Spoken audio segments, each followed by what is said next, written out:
like Bree is one of those people that she says what she wants to say, no matter how mean it is. I feel like she needs to really work on that. That's fine, but you have to give her own space, though. You're right, and I gave her that. But I can say what I want to say. You jumped down her throat saying that she shouldn't feel that way. She chooses her actions, but people feel different feelings for different reasons. No, if they start bullying, I am just gonna speak up. I gotta keep remembering that I'm here for a reason.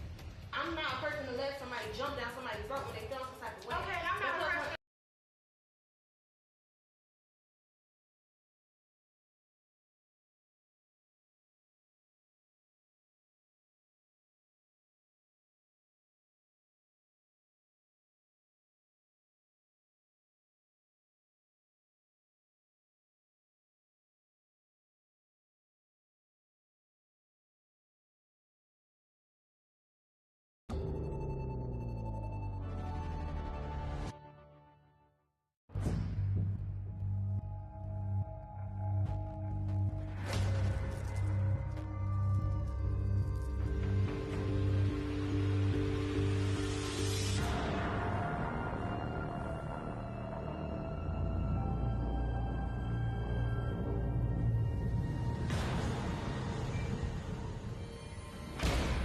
So we need to have a talk with you.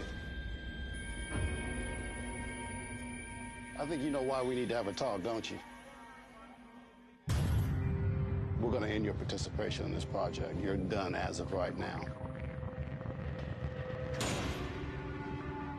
Not only did you go full-on inmate,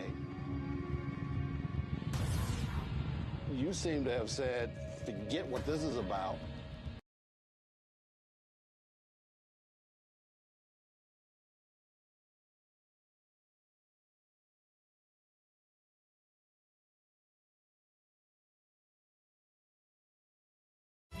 Need help with decorations?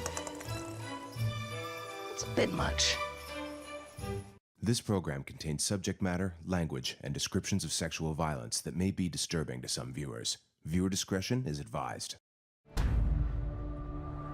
I need some beer. I'm a nice person, but there's no question that I'm an alcoholic. I'm getting 3 beers, 8% alcohol. Tristan drinks all day, all night. It's out of control. I gotta get a few drinks out of this before I Target.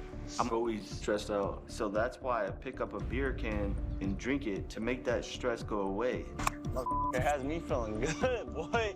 It actually takes about a beer and a half to stop the shakes and to feel normal again, and it takes about 5 more to get actually where I want to be.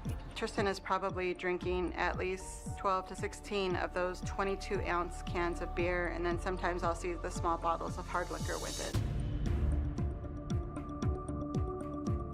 The toll alcohol has taken on Tristan is huge. His face looks leathered. He looks 20 years older than he is. He is so thin right now. He's like over 6 feet tall and only 100 pounds. He's just deteriorating right in front of our eyes. The helicopter's wonderful. Tristan drinks to the point that he is hallucinating and thinks that he sees people attacking him. Good? I'm not good. When he gets drunk and when he gets mad, he gets more aggressive. It's like a dark cloud when he is drunk. This is my beer. I honestly don't even know how Tristan is still alive with as much as he drinks and as unhealthy as he is. So, I'm not worried about dying. I don't even care. I don't like thinking about it. Tristan has given up on himself. Our father was full-blood Native American. He was from the Choctaw and Muskogee Creek nations of Oklahoma. But our dad was in and out, mostly out, so there was never any stability. The bond between Tristan and his mom was pretty tight. He loved his mama. He loved our mom so much. Our mom loved him to death, and he was her favorite. When Tristan was 13 years old, our mom passed away from pancreatic cancer. It took her so quickly. I lost my mom and I had no idea what to do. I was numb and I hit the wall and everybody was crying and I went outside and just laid there in the grass. And I knew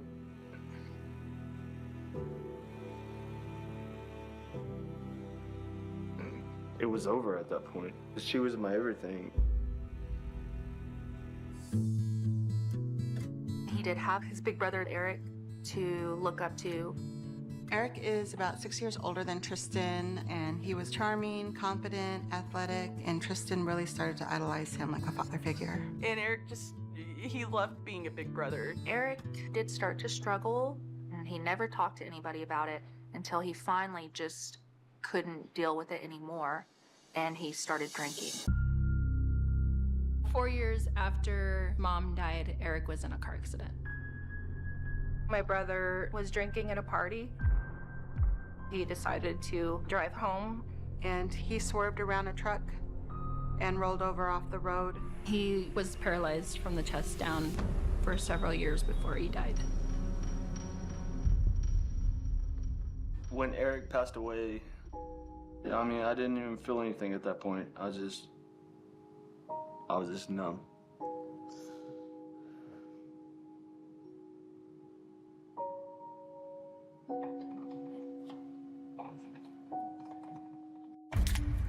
Once he starts drinking, that's the only thing that he cares about. Now, it's the worst I've seen it. He's been arrested for being drunk in public, DUI, assault. It's to the point where now he can't really be clean and be productive.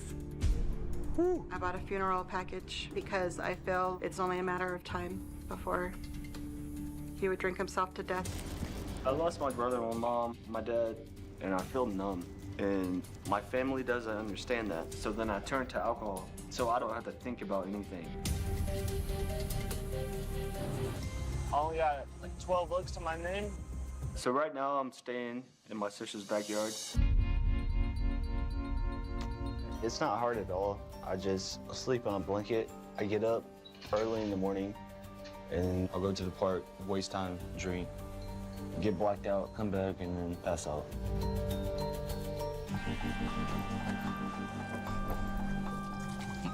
You want to grab cigarette butts out of there for me? You want to do the dirty work? What? What is it? I'm not picking up human poo. That is not normal. It's disgusting. Let me pour bleach on it first. Okay. We're cleaning up your mess, and there's one area in particular that you can do yourself. What area is that? Okay. Your plants.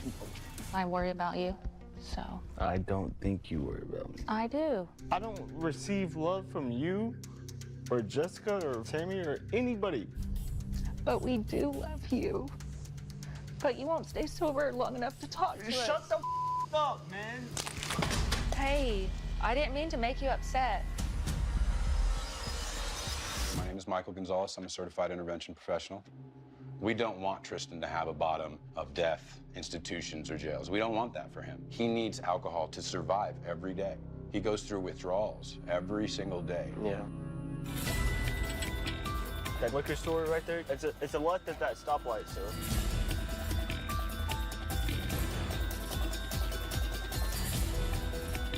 He has been drinking, Michael, and it's like they're about 5 minutes out. Okay. Oh, Hey, Chucky. Wow. Wow, you mother. Come on in, take a seat. Hold up a second. Come on. Come take a seat with us. Yeah, trust me, all right? They just want to talk to you, all right? That's it. For real, come on. This is Michael. Can you just trust me one more time, at least? Hey, Tristan, could I get you to sit down over here, please? Can I bring this beer Absolutely. with me? Absolutely. Yeah. Mustard. So, I just want you to know, you got a family here that loves you, and I Is really that what they appreciate told it. you? I'm getting to know this family, and I really appreciate that you're willing to sit here and listen. Okay? All right, you're up, Tracy.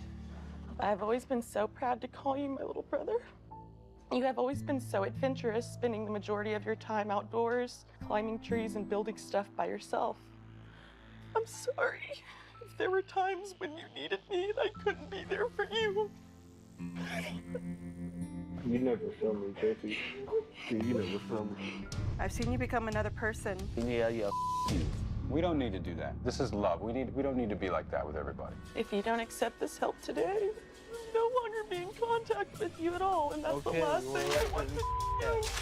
Yeah, you're not gonna be in contact with me again. Hey, Go ahead. Come on, man. Calm Please. down. Calm No, down. I don't want to do that. Calm down. You know I love you. Hey, Go ahead. calm down. Calm down. We don't need to do that. We're not here for that. You know I love Tristan, you. we're not here for that, man. This is love. That's the only thing we're here for. If a paper tells you that you can't be in contact with your brother, you're a piece of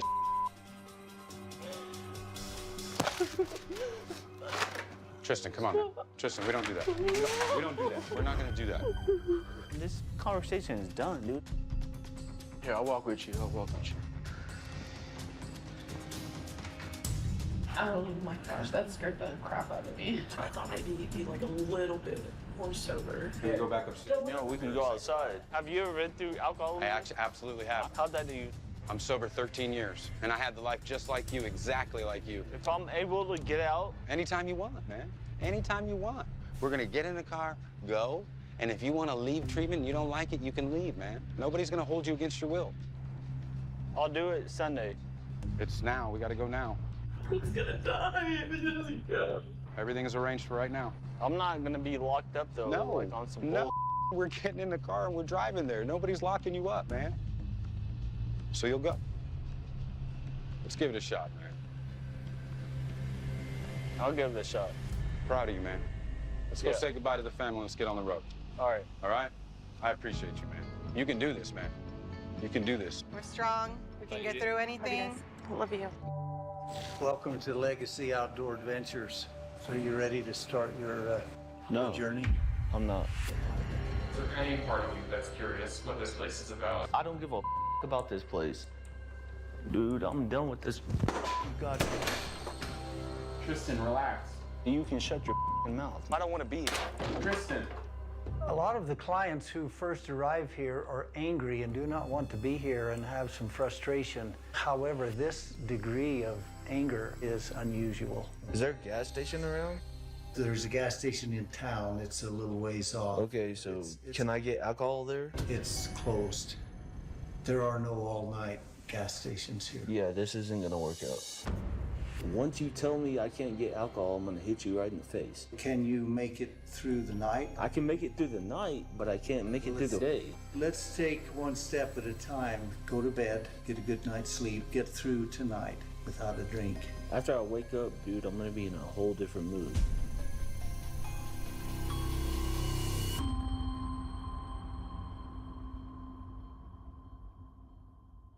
When Tristan first arrived, he did not want to stay. He threatened to leave. However, right now, Tristan is 84 days sober and doing remarkably well. The last time I've been sober for this long was 8 years ago when I was 18 years old, and it feels really good. Hey, brother. I miss you too. I feel just a sense of relief seeing him and being able to have a conversation with him. To see him laugh again, it just means the world to me. It's just like my brother's back. So right now I'm actively working on building up those relationships with all of my siblings. How you feeling? Feel good. I wish it was a bigger repel. Me too, man. After treatment, I plan on going back to construction, and I'm trying to stay more focused on the near future rather than plan way ahead of time, just because the near future is something that I'm more in control of.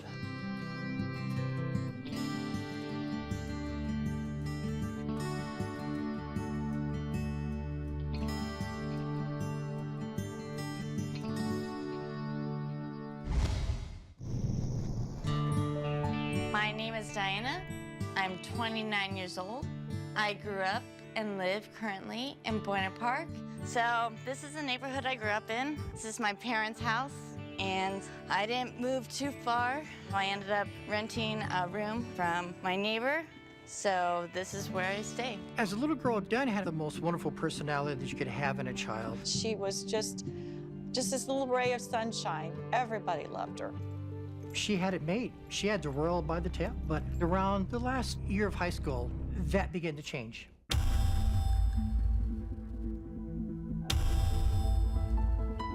I used to be my parents' dream child.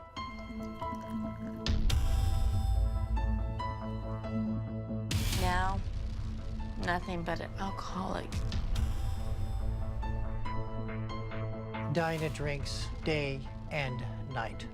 She hides vodka bottles all over the place. Merry Christmas. We've at times have found 8 or 9 vodka bottles, empty and half full.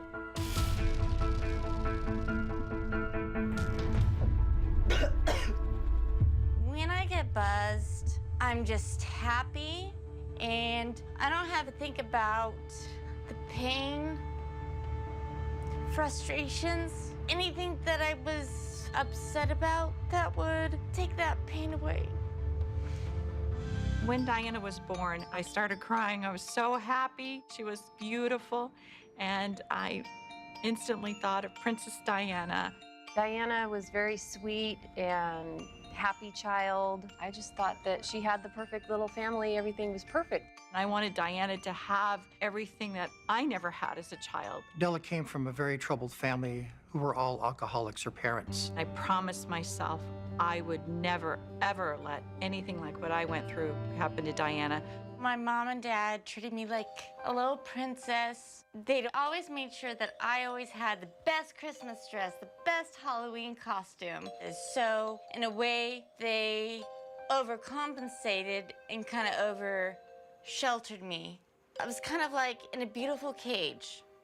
When Diana started kindergarten, we chose a private school that was very close to where her mother works. And she just took off like a rocket ship. She just excelled. She was always one of the best students. She was just this wonderful child that everybody loved.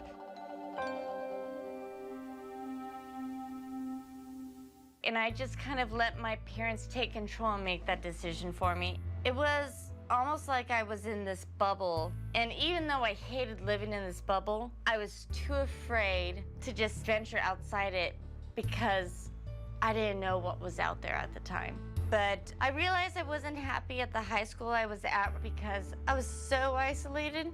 I'm sure everybody's heard of the mean girl aspect. Well, here you have Diana, tall, beautiful, and extremely smart. There was a lot of jealousies with the girls there. And that had an adverse effect on Diana. By my junior year, I couldn't take it, but I didn't want to disappoint my parents. And that's why I continued to stay. When I was interning, I had this guy who was about in his mid-30s giving me attention, and me being at this all-girls school. Wow. This man was married with a child, and I happened to see her phone. And I saw pictures of her genitals and her breast, and they were sent to that man. I broke down. Growing up, people thought I was Little Miss Perfect, and then eventually, I just rebelled. Right around the time when she was with that man, everything hit at once. She was cutting herself. It was an emotional release for me. But she was still getting straight A's. And Diana graduated high school with 4.2 GPA, was accepted into UCI, and started on her track. When Diana graduated from high school, as a gift to her, we sent her to Italy with some of her friends. And that's when the drinking began, because in Italy, they let teenagers drink. I had not had that type of freedom. It was great. When Diana came back from Italy and started the university, and I detected that something was going on in her life then. Her semester grades were B's and C's. And at that time, I was drinking a lot. I contacted the university police, and I said, just give me an idea if she's going to class or not. And he checked on a couple occasions, and of course, Diana wasn't in class. And we tried to pull the rein on even tighter, and that's when those stories came up.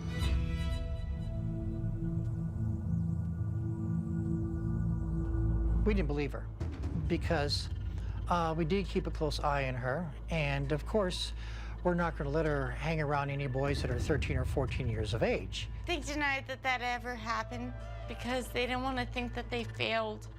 It just must feel awful to not be believed as something horrible as that to happen to you. I couldn't imagine. Her drinking became a deeper problem. At 21, she got a DUI. She passed out at an intersection.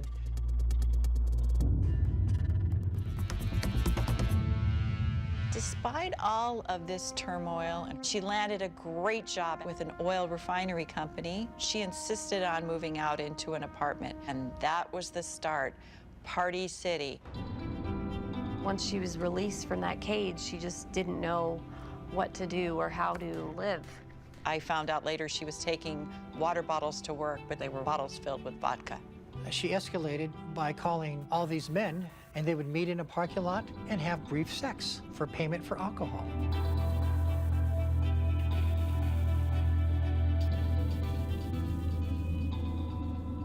We put Diana there thinking we could, keep an eye on her and get her some help. And she went on a drinking binge and she got sick. She got progressively worse. She couldn't walk. She couldn't talk. It was the worst that I've ever seen her. She became completely paralyzed, and we took her over to the emergency room.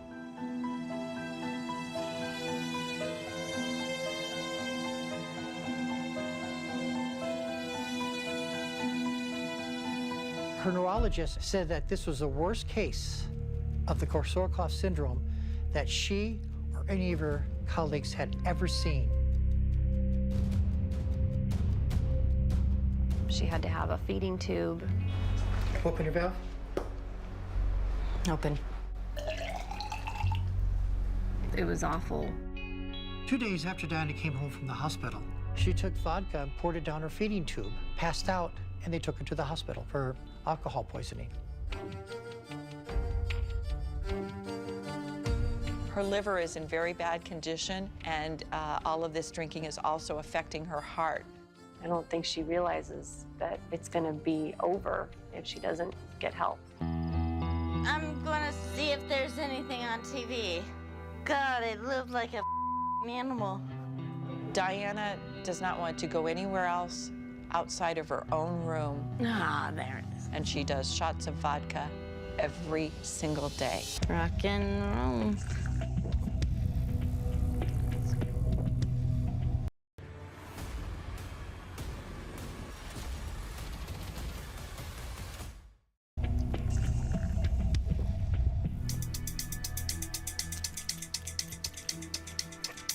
I don't know why the police don't take her in more. You can be arrested for public intoxication, and she should be. I don't know why she hasn't been.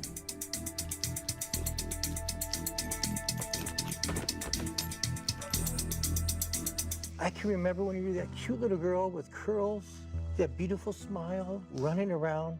But when you were in the hospital and you were dying, you couldn't eat, you couldn't speak. You only visited once. Yes, because I couldn't see you sitting in there dying. Please, please get this help. You're dying. But if you don't, I'll tell your landlord. I'm not going to give him a penny. And if you come on the property, I'm going to have you arrested for trespassing.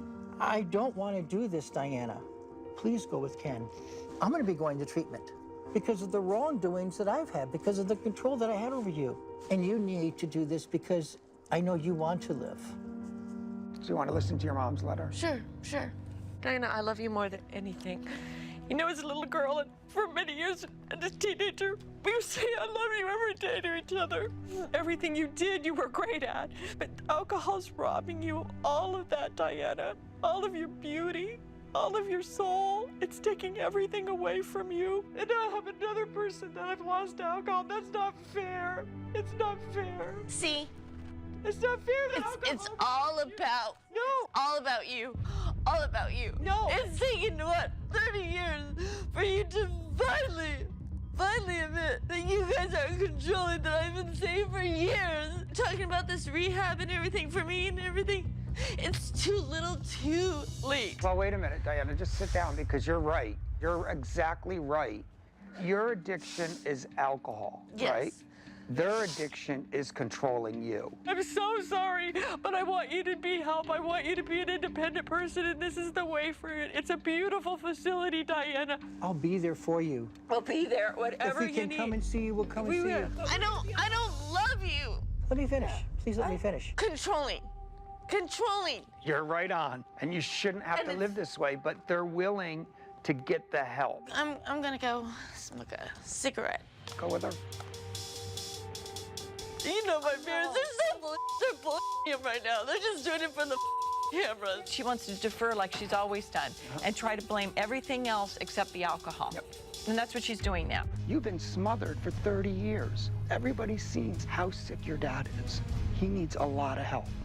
And so does my mom, too. And your mom, absolutely. They're both up. Yes, but your mom, I think, gets it. Your dad's not seeing it right now. But I need you clean and sober so you and I could go to bat for that if you even choose to. You may choose to just stay away from them and live a healthy life on your own. You're the victim in all this. It's not jail. The place is beautiful. You won't want to leave after 90 days. I mean, if I go longer, I go longer. Yeah, no, but try it. But I'll give it 2 weeks. I am so proud of you. Let's get going. Do this, Diana.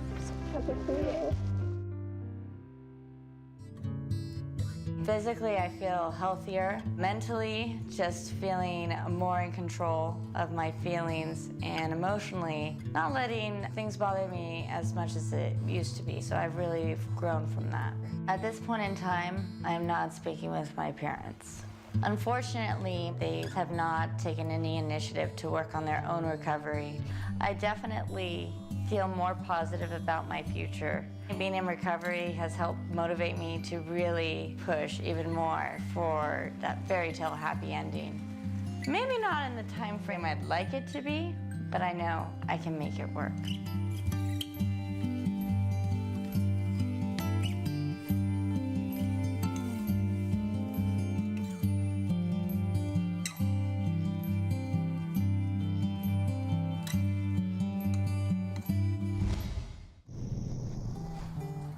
My name is Joshua, and I live in Raleigh, North Carolina.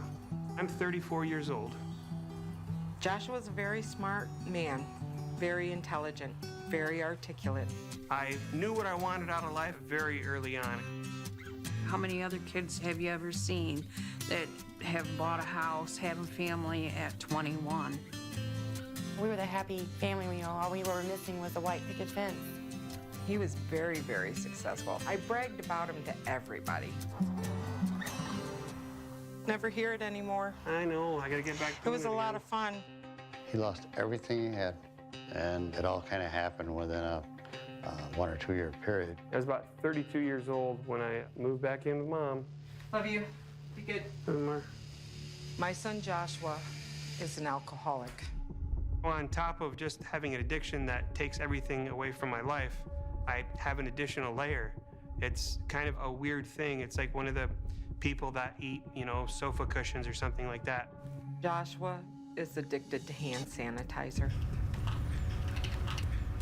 Joshua will drink hand sanitizer nearly every single day.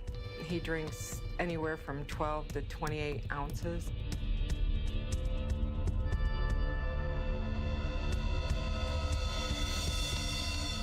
All I do is add some water to it. Viewer discretion is advised.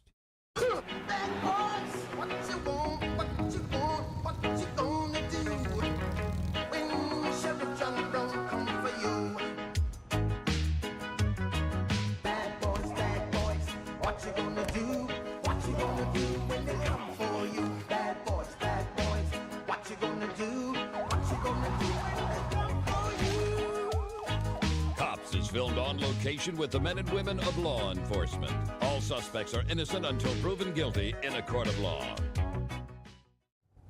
Working here in the city of Oakland Park in our SIU unit, great group of guys, tight knit, family atmosphere. There's only 3 of us, so it's definitely enjoyable coming to work every day and working with them. They're like brothers to me. Henry's been my partner for the past 5 years. 12 Yankee 4, copy tag 715. Get on the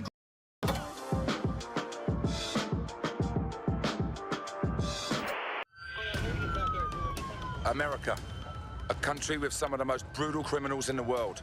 And fighting back are some of the world's toughest cops. Yeah, he's round the back. It's a job where murder, drug wars and gun crime are part of everyday life. A job where doing your duty could cost you your life. They're running, they're running, they're running! We got one! Now I'm joining some of these cops on the front line in the battle against the bad guys. We got him. Yeah.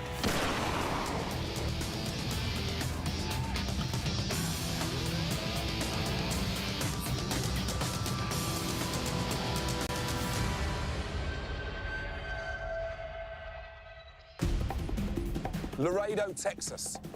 This is the real Wild West. Mexico's just a stone's throw across the Rio Grande. It's bandit country, where drug cartels rule with fear and bloody violence. The danger is that saying the wrong thing to the wrong person may get him killed. I want to learn how the crime gangs make billions from this border and experience what it takes to stop them. You just never know who you're running after, so you just got to be prepared for anything. What it's like being a cop on America's front line. Let's go, King. I'm going to saddle up with the law officers who are waging this war on crime. They are the Laredo Police, the Sheriff's Department, and the United States Border Patrol. Their mission is to protect the border and keep the vicious cartel out of town. Laredo is in South Texas. It's an international border city with its 4 bridges acting as checkpoints coming into the USA. In the 60s, it was the poorest city in America.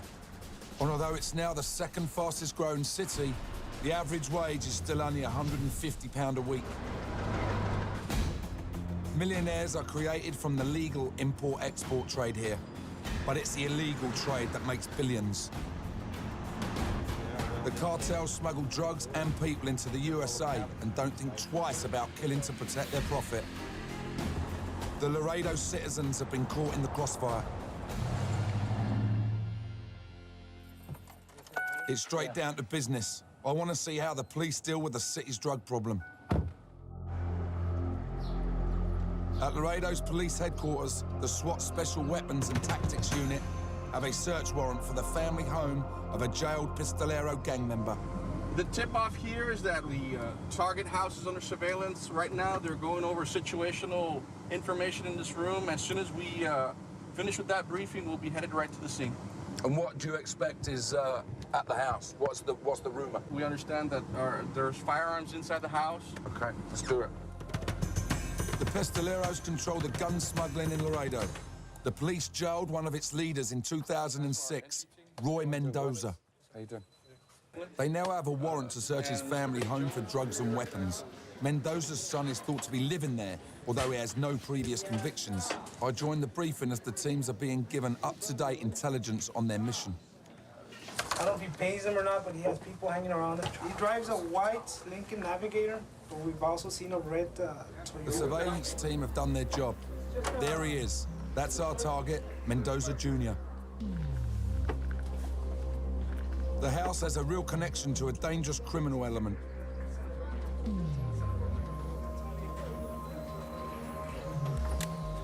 I can feel the team's adrenaline building steadily.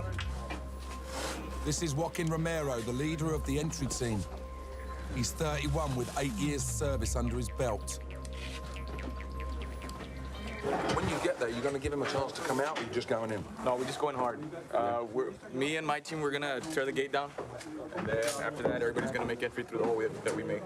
And then there's no warning. No warning, just bam. No, yeah, that gives them a chance to get anything that they might have ready. So this is like a hard entry. The real thing, man. So he's just told me that they're basically going to go straight in, no negotiations. They've just set up and go in the front line with the boys. So the lads that are going in first, hopefully there won't be any shooting, but if there's any shooting, that's when it's going to happen. So I'm going to go in with them and hope this holds up. The surveillance team at the location have given the green light, and we're on our way.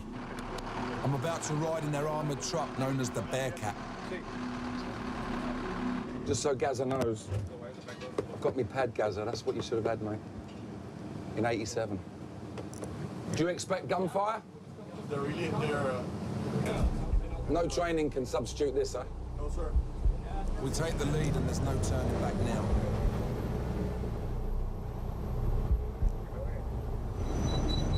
Heat is unbelievable.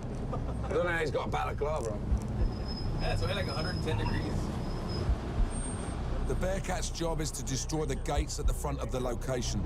These boys' job is to storm out and put themselves in the firing line, then make entry into the target house. Great, it's exciting, real exciting. You can tell the boys are buzzing, they're buzzing. Getting close now.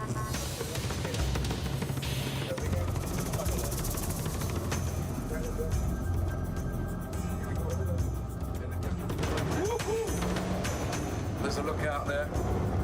He's on the phone. There's the Escalade and the red car up there. We're in it. Go on, boys! Let's go. Go.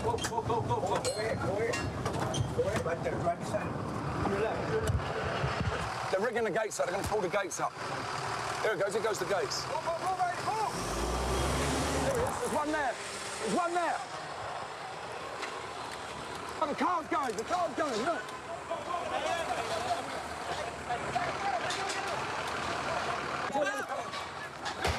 Oh, fuck. We've got the car there. We've got this car down there. They're in. Is he the one we're looking for? One guy here. One guy right here. I think he's a lookout. They've secured the car. There's firing going on in here. I had a shot in there. They've got everything covered, all the windows. Shit, the adrenaline's unbelievable. Anyone in there? I don't know yet. So far, I don't think they found anybody. Was the guy in the Escalade the target? Was he the target or was he just a lookout? He's the target, so he was already in the car. Con madre. ¿Está bien? Sí, ahorita no está. Kind of surprised as they're popping out of that navigator. Yeah. Did you grab him? Was it you who wrestled him down? Yeah. The entry teams are clearing through every room in the house to guarantee there's no surprise shootout.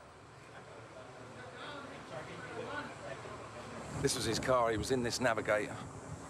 When he jumped out to go, they blocked him in there. They jumped out, they hooked up onto the main gate, reversed it out, pulled that out. He's sitting in this truck in the car. So the lookout guy that we passed must have told him. So he was in the car, but we all pulled up. Looks like he's gone to put it in reverse. He's then got out. They see him, get out, he comes running out. The SWAT guy that we was with just went over and just jumped all over him, got him, secured him down.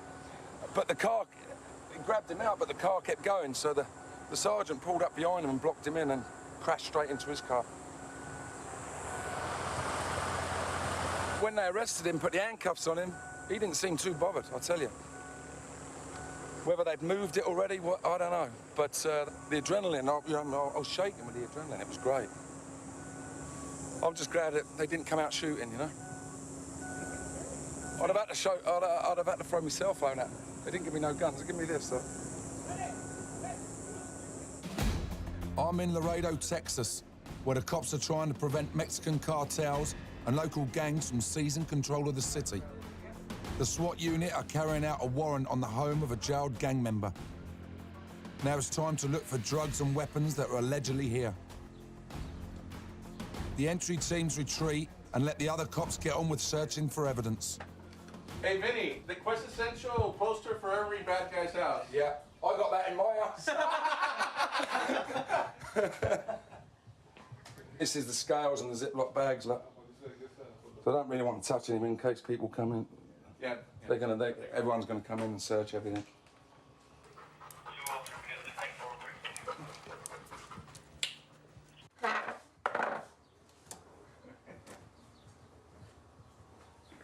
Okay, none of mine. Really nice house. You know, if he hasn't got a job, this is unbelievable. You can smell marijuana in it. He was a target, yeah. Saw his big tattoo there that we saw in the briefing room. Mendoza, that's his name.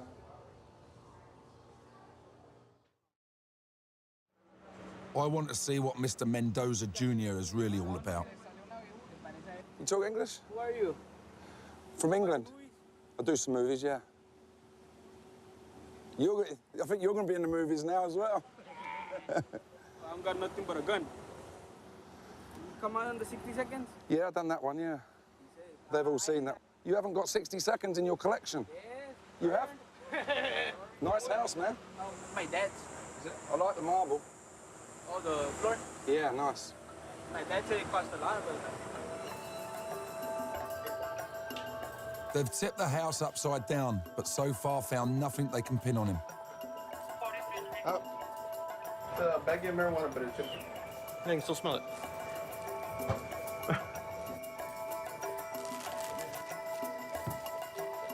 The sniffer dog can only find empty bags, and I spot what the cops are up against. That's his own surveillance. They're watching the police are watching them. Shows it there, look, he's got 4 different views of the outside. They knew these were coming. Finally, the guys check his last possible hiding place. ¿Squad también? No. Madre, nunca habían cuidado entre uno nomás, uno me encuentra. You got more DVDs than me, bro. Man, look for yours. I did, there's not there. Did you find it? No. I thought you was my pal. There you are, man. Now I could shake on it. Nice meeting you, man. This time, the cops haven't found any guns or drugs. The only shit that I'm gonna say, I already knew everything that they were coming. Yeah. It's because they talk too much. Fucking, they say we're gonna go and hit this. They talk too much to their girlfriends. You see, they talk too much to their girlfriends. Yeah. Their girlfriends go and tell their daughter. Their daughter goes and tells me, and they talk too many shit. So that's how everybody knows.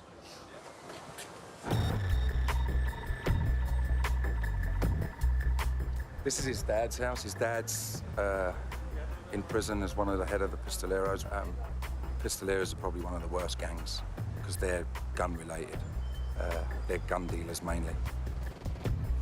He knew they were coming, mate, and whatever was here ain't here no more. And there was definitely some stuff on the scales, some white powder on scales in there. But so I had the boys are splitting out now, and it's a real downer. I mean, the adrenaline and everything, you know, shaking with adrenaline earlier on, and now it's, you know, the storm's settled and calmed down.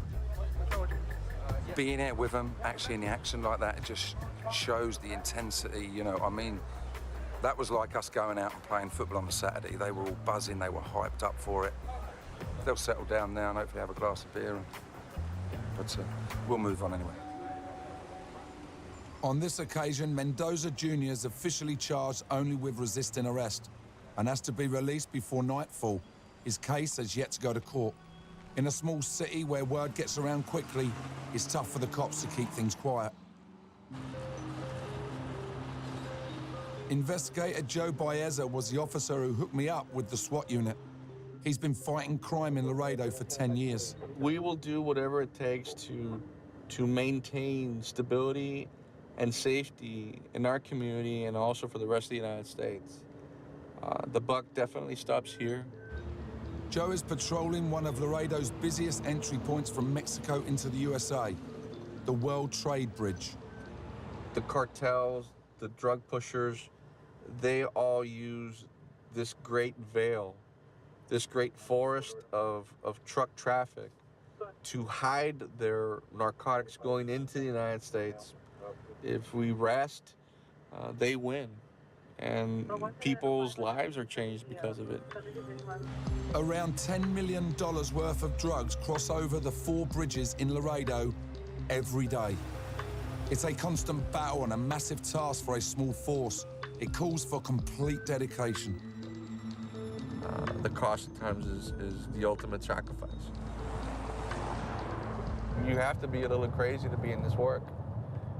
I would say that we have a take no prisoners attitude, but that's exactly contradictory to what we do here. We take as many prisoners as possible. The overall majority of all the officers on patrol all have long rifles.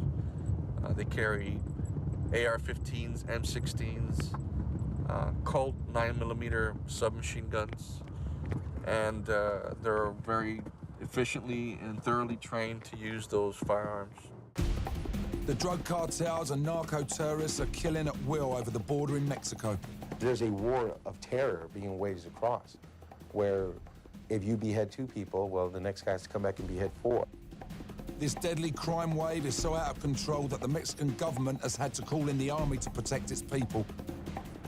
Criminals never will take control of the country. In Texas, anyone can buy a gun, but in Mexico, it's against the law. So guns are trafficked one way and drugs and people the other.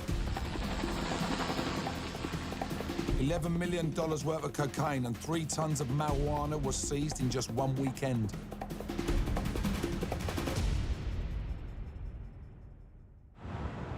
It's all-out slaughter in Mexico. The cops here in Laredo fight to prevent that lawlessness from coming into the USA. I'm going on patrol with hotshot cop Jesse Jimenez from the Sheriff's Department to discover how all the trafficking works. Fits you just fine. Okay. We're patrolling Route 83. It runs parallel with the Mexican border for 150 miles. It's an infamous smuggling highway.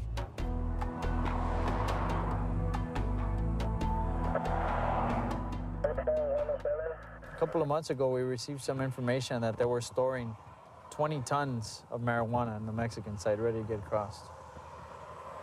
20 tons? Ready to cross. Vinny, these guys will try anything and every which way to smuggle their narcotics, and they always end up getting caught. Sooner or later, they'll end up getting caught. Well, we'll definitely get something tonight. We'll definitely get something tonight. 7-3, kind of B10-8. Check that, Rebel. We're soon called as backup to another incident just up the highway. 2 passengers and a driver have been stopped. The officers are checking their stories as we arrive on the scene. Do they know the driver? They claim they do. They claim that they've known the driver for a long time. They got no ID on them? I don't believe so, or Mexican ID. I know that they got conflicting stories. Usually that's a good indicator of something that's going on illegally. Jess is saying these 2 are illegal. They're going to be taken into custody by Border Patrol right now. They have no resident alien cards or paperwork to be here in the U.S. legally. Laredo is a honeypot for illegal activity. By constantly watching the highways, the officers try to tackle the problem as soon as it reaches the American soil. It's 8:30 at night and still about 100 degrees. But there's no stopping now for Jesse. He's just got the call for a raid on a suspected drug stash house.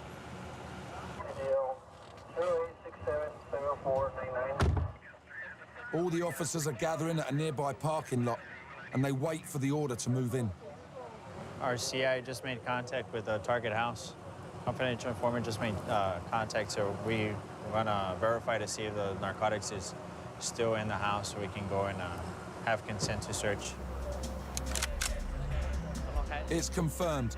2 suspects have been spotted at the target house, and the boys roll out immediately to make the arrest.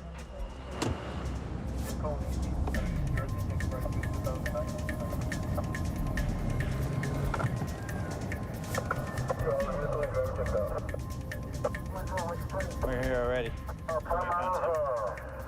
Let's dismount. Let's go.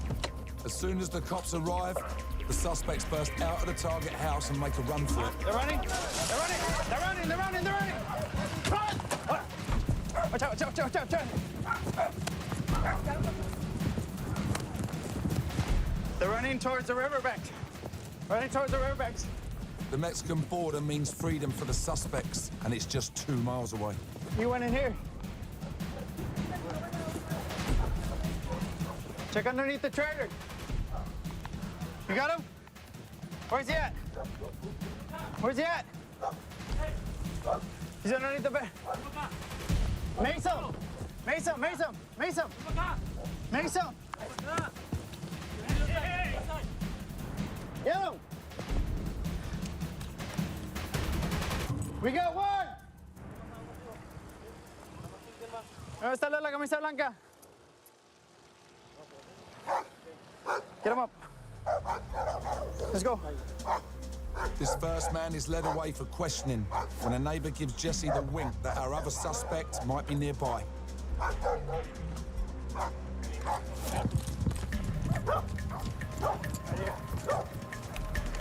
here.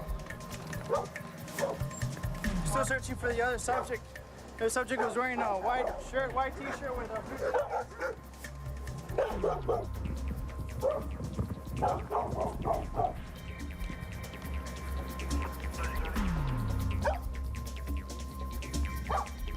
With the border so close, the subject has nothing to gain by giving himself up, but everything to gain if he makes it across the river.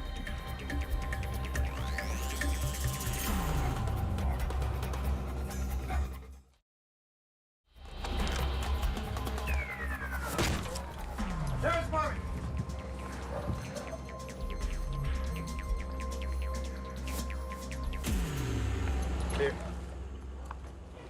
The creek is about maybe 2 miles from here. Yeah, that's probably why they thought about it and said, we might as well try to hide.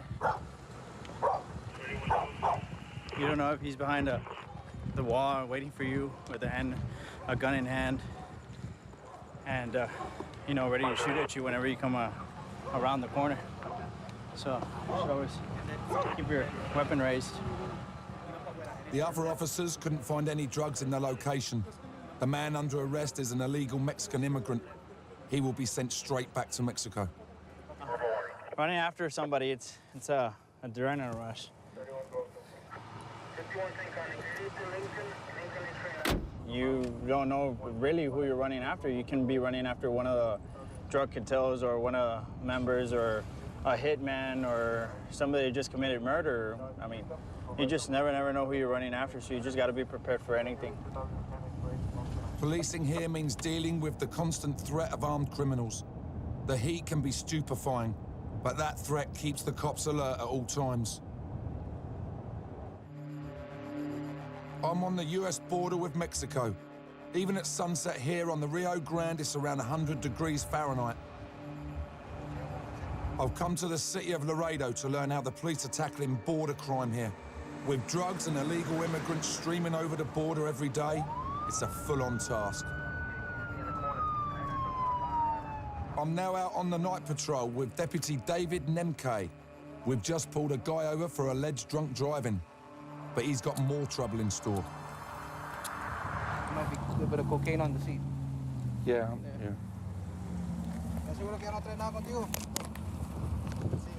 Could be coke on the seat.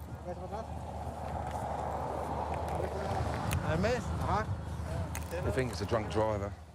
Got Budweiser in there on the side there. And there's a box of Budweisers in the back there as well.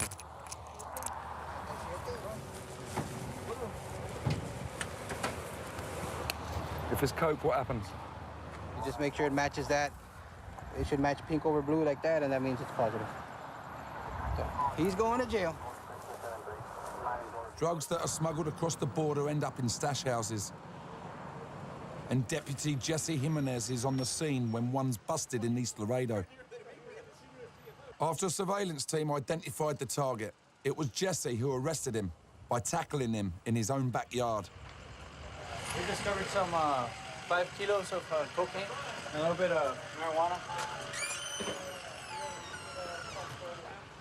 The undercover work has led cops to a big score. These drugs won't be making it to any street dealers. That is cocaine. Each one of these squares is approximately 2.2 pounds, kilo of cocaine. Street value? Here in Laredo, it's about 15,000 a kilo, and upstate can be, or up north in the northern states can be anywhere from 30 to 45,000 a kilo. You had it on top of the pantry. Usually they've been sent out from cartels in Mexico. That is marijuana. That's marijuana. You're looking at roughly maybe 7 to 10 pounds of marijuana. That was found up in the attic. The word is there might be 5 more kilos in the house, so the boys continue the search. While Jesse heads into the attic, Captain Ted Garcia investigates a child's bedroom. We found a .22 caliber rifle with a scope. What we look for are the semi-automatic and the handguns. And some of those either go into Mexico or they're used for local crimes. So that's what we try to seize. Just verifying to see if it's cocaine. No joy with the extra stash, so Jesse bags up the evidence. I'm gonna take it back to and test those packages to see if it tests positive for narcotics. Yeah, it definitely feels good. Taking drugs off the street feels good. Laredo is being flooded with the Mexican cartel's drug loads. I want to find out who's working for these cartels. It's time to meet some of these gang members face to face. I'm off to Laredo's top security jail. It's full to the brim with gang members, smugglers, and killers. Hopefully we're going to go in and speak to one of the inmates, find out what he's done and all that stuff, you know, just have a chat with him. But it's a little bit off the cuff at the moment, so we'll see. Just hope he don't take me as a hostage after. That's, you know. Commander Juan Hernandez is in charge of this jail. He's going to introduce me to the prisoners. But first, I want to know what I'm up against. What are the dangers, then? Well, the dangers is that saying the wrong thing to the wrong person may get him killed. Yeah. The danger to you may be that that they're in jail for murder and things like that, and you know, putting a feather in their cap by you know, striking a known person may be something that they won't think twice about. You okay? Yeah. Let's go out there.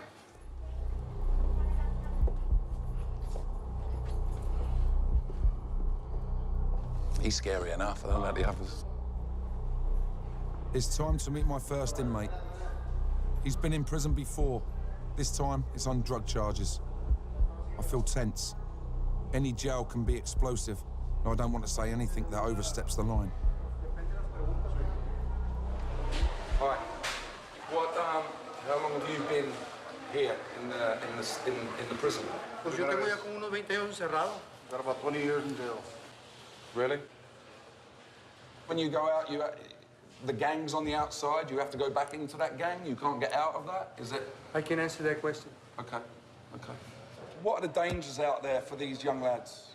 Let's presume that one guy was into drugs, you know, running drugs or... That's the worst thing you can do, you know, get involved in drugs and smuggling and all that, you know, they ain't no good. They're not going to take you nowhere over here dying, you know what I'm saying? Yeah. What would he have to do on the street for them to, you know, whoever it is, to come, you know, put them in the cemetery? What sort of things? I don't know. Maybe you rip them off, or, you know, or you make a bad deal. You never know, you know. It's hard to say that. It's hard to answer that. Think and say, oh, this guy may rip me off, or this guy maybe do something wrong. They got stopped and they put him over and they got busted, and you got pissed off, so you put a hit on it. Or you know what I'm saying? Yeah. Well, thanks a lot, man, and good luck with everything. So getting busted by the cops could easily mean someone putting a hit on you. This is the area where when the hit is going down. This is where it This is where it goes down.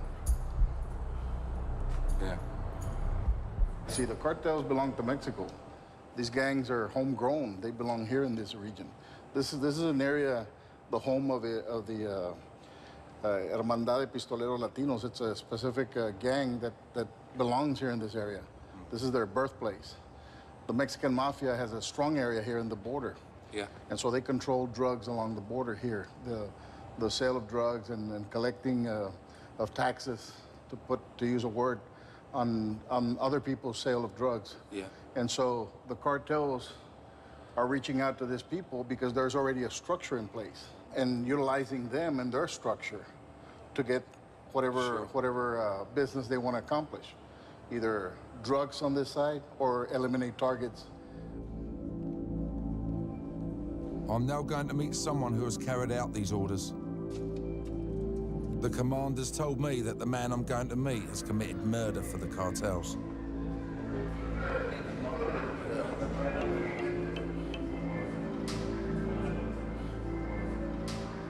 How you doing? How long have you got to do? Right now? Yeah. How much time am I gonna do? 55 here. 55? 55. I'm not going to ask why. Man. Yeah, they gave me 55 here and 50 running from her. How long have you done? Right now, since November 2007. 2007, Yeah. 2 years. Yeah, going 2 years. Do they mean anything, your tattoos? So tattoos? Yeah. Only this one. What does this one mean? Gang, Texas Syndicate. That's your gang? Yeah. Are you everybody in that? Is everybody in the same gang? No, it's not just friends. Just friends? Yeah, they gotta put the same people in the same tank. Oh, they have to? Yeah. Oh, because you don't, you'd be... Nah, we're pissed and everything, but they just for their own reasons, people. So they separate everybody. Yeah. Well, wish you all the best, man. All right. What do you get paid? Anything from 10,000 to 50,000, a Mercedes-Benz, or depending on the target. Yeah. So who are the cartel? Are they guys like you in suits and ties? No. Or are they like him? The criminals are people like him. Are they? And is the cartel run by fear? It is fear. Among the members and among the people that they do business with. They're about bottom line. The Mexican mafia are probably the toughest, but the pistoleros, they're the gun boys. They're actually the gun runners. But we were just talking in there, and he said the meanest of the mean, the baddest of the bad of this big area are in here, under his watchful eye. The Rio Grande River is the thin line that keeps the bloody chaos of Mexico out of America. And so even the river is a battleground in the fight against the gangs. I want to find out how the battle is fought, so I'm heading to the US Border Patrol's HQ. You can see the river there. They basically aim at certain portions of the river where people cross. Yeah. And it could be undocumented migrants, it could be obviously smugglers with drugs. From the sensor to the tower and then to them here. And then they'll dispatch the agents. For example, whatever sensor it is out on the ground. Morning, U.S. Border Patrol Communications. Eastbound, can I help? I want to see this action for myself. So I'm back out on the prowl, this time with Nick Mazatix, a supervisory Border Patrol agent. A lot of times we get call-outs from the cameras. Hey, they're seeing some people crossing. You know, we'll take off, you know, try to intercept them, try to push them back. You know, we have apprehended marijuana loads here, so, and even in the day, so, you know, anything can happen. The Rio Grande runs the length of the US-Mexico border for about 750 miles. Everything that's smuggled into Texas has to come across the river. This is the international dividing line.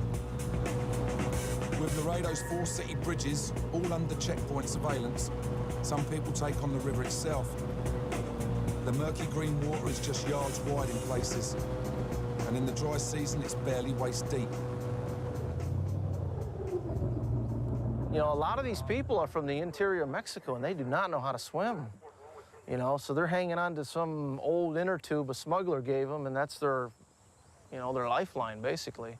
So there'll be points where they come and they can go to the smuggler and he'll say, right, you go on this certain time. And of course, these smugglers have, you know, scouts on the U.S. side, scouts on the Mexican side, you know, on cell phones and vehicles, you know, trying to pinpoint where we're at, where the ground units are at. You know, they're looking for their opportunity, their opening, you know, to try to cross. That's the M4 carbine with the 223 round. That is an FN 303 less lethal launcher. It launches as a less lethal 68 caliber projectile that just kind of uses like an impact force. And that's been pretty effective for us dealing with the rocking incidents. Usually it's the smugglers that are throwing the rocks, not necessarily the, you know, the aliens coming across. Not too long after finishing up on the river, I catch a sight of some of the smugglers myself. On the camera, they just saw one swim across. Look, there's a couple over the other side. You see them? See him over there? Here he is.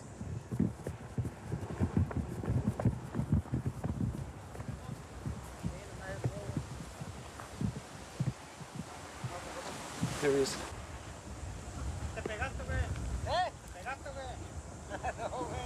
Two of them. Yeah. Going back. They're going to swim back? Yeah, they're going to swim back. It's just days hiding.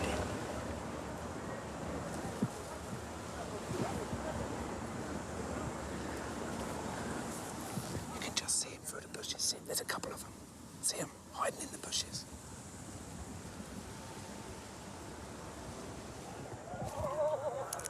They're laughing. Just yards upstream, the Border Patrol agents have caught two women trying to cross illegally into America. But the men that smuggled them over are tantalizingly out of reach. And they know it. Here they go. There. They got a rubber ring. Unbelievable. Just hiding in the brush.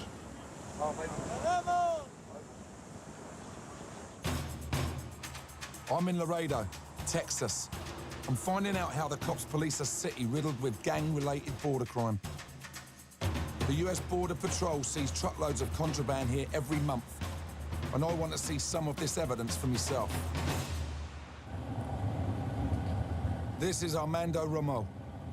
He's a veteran of 15 years in the Sheriff's Department, and he is responsible for a lot of the seizures I'm about to see. And on this road, what we usually have, we have large quantities of marijuana. Large quantities of marijuana. We're on the way to the Sheriff's storage facility. This is where they keep all their evidence locked up. We see those two freights over there, they're all full of dope. Are they? Yeah. What street value's in one of those? A couple of million in each one. Wow. Or maybe even more. I want to see what the cartels are actually prepared to kill for. I can smell them. Whoa! Most dope I'll ever see in my life, I should think. Oh, it smells, doesn't it? That evidence is about to be destroyed before it's had the chance to reach the marketplace of Middle America.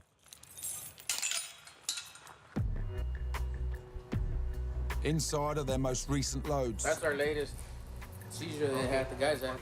1,384 pounds of hot marijuana. Oh, that's weed. That's weed. Look at that. Yeah. How much is that worth? Well, it's $506 a pound. I'll tell you, I got to talk to them. There it is. Wow. Look at that. That's what these boys die for. They die for it, huh? About $650,000 right there. $600,000. Fucking hell. I don't like that shit. It's in cities like this where people die trying to profit from feeding America's drug demand. This is the last line of defense. It's the Laredo border checkpoint, 29 miles north of the city, on the Interstate 35. It's the only major highway traveling north from the Tex-Mex border. The volume of smuggling going upstate here is so high and the rewards are so great. The cops can never stop everyone. They can only make it as tough as possible. This is the second checkpoint coming in, and this is where if they get through the first one, you know, over the bridge, they come in here, and it's where they seem to capture most of the stuff. We've only been here 10 minutes and already we've got some action. There's a truck been pulled over, K9 alert, so they've pulled the truck over. It could be anything from the driver having a joint to people in the back or $1 million worth of marijuana, so we'll just see. You can definitely smell marijuana in there. As soon as he opened that door, I could smell it. The dog alert right here underneath the bunk bed. So we see a couple of indicators, like all the screws been tampered. They removed these screws for some reason. Yeah, but they've got this machine here, and they just drive it up the side and it scans it. Shows anything that shouldn't be in there. Each one of these machines cost $1.2 million, and Laredo was the first in the country to get one.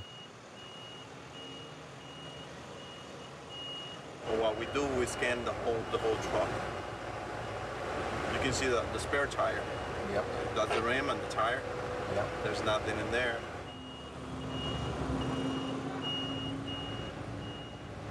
We're done. No big haul this time, and the driver is allowed through the checkpoint. No stopping now till Dallas. With them dogs and that, I'd say the chances of getting through are very minimal. I wouldn't try it.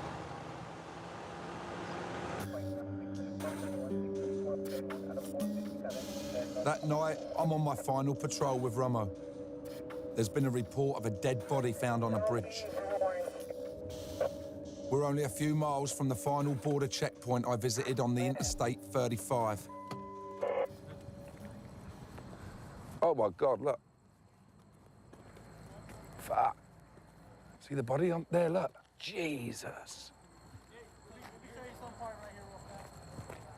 Okay. Here you go right here.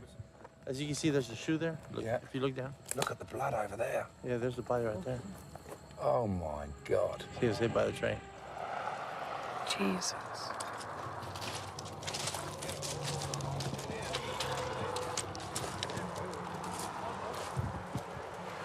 All I could see was a big mass of blood and flesh. And you can actually smell the blood. You can smell the blood. It's that, you know, it's only happened 15 minutes ago. What they do, they hide in the brush because the checkpoint's down here. Then what they do, the train wakes them up, and they believe if they sleep near the tracks here, the rattlesnakes won't get them. So that's why they're here. Because what they do then, the train comes through slowly, they then wake up, they hop on it, and then they get straight through the barrier into America. He said it happens all the time. It's a chilling way to end what has been for me a mind-blowing visit to Laredo. Seeing this broken body close up is a tragic and graphic reminder of the terrible human cost that's paid out on this battleground border. It's unreal, man. Unreal. It's a city where the poorer population are at the mercy of the billion-dollar cartels. The highways are awash with drugs, and smuggling is an all-too-easy option. Being a cop here is not just about seizing contraband and catching illegal immigrants. It's about sheer dedication and the ability to stay focused in the face of a deadly enemy. Which makes these guys amongst America's toughest cops. America, a country with some of the most brutal criminals in the world. And fighting back are some of the world's toughest cops. Yeah, he's round the back. It's a job where murder, drug wars and gun crime are part of everyday life. A job where doing your duty could cost you your life. They're running! Run! We got one! Now I'm joining some of these cops on the front line in the battle against the bad guys. We got him. Yeah.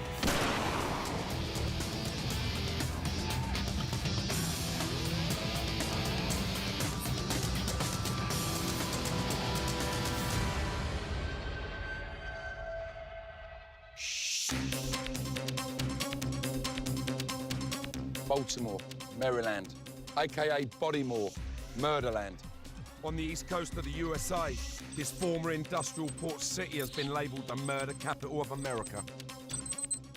Downtown, it's all shiny offices and tourist attractions. I head away from the waterfront and it's a different story.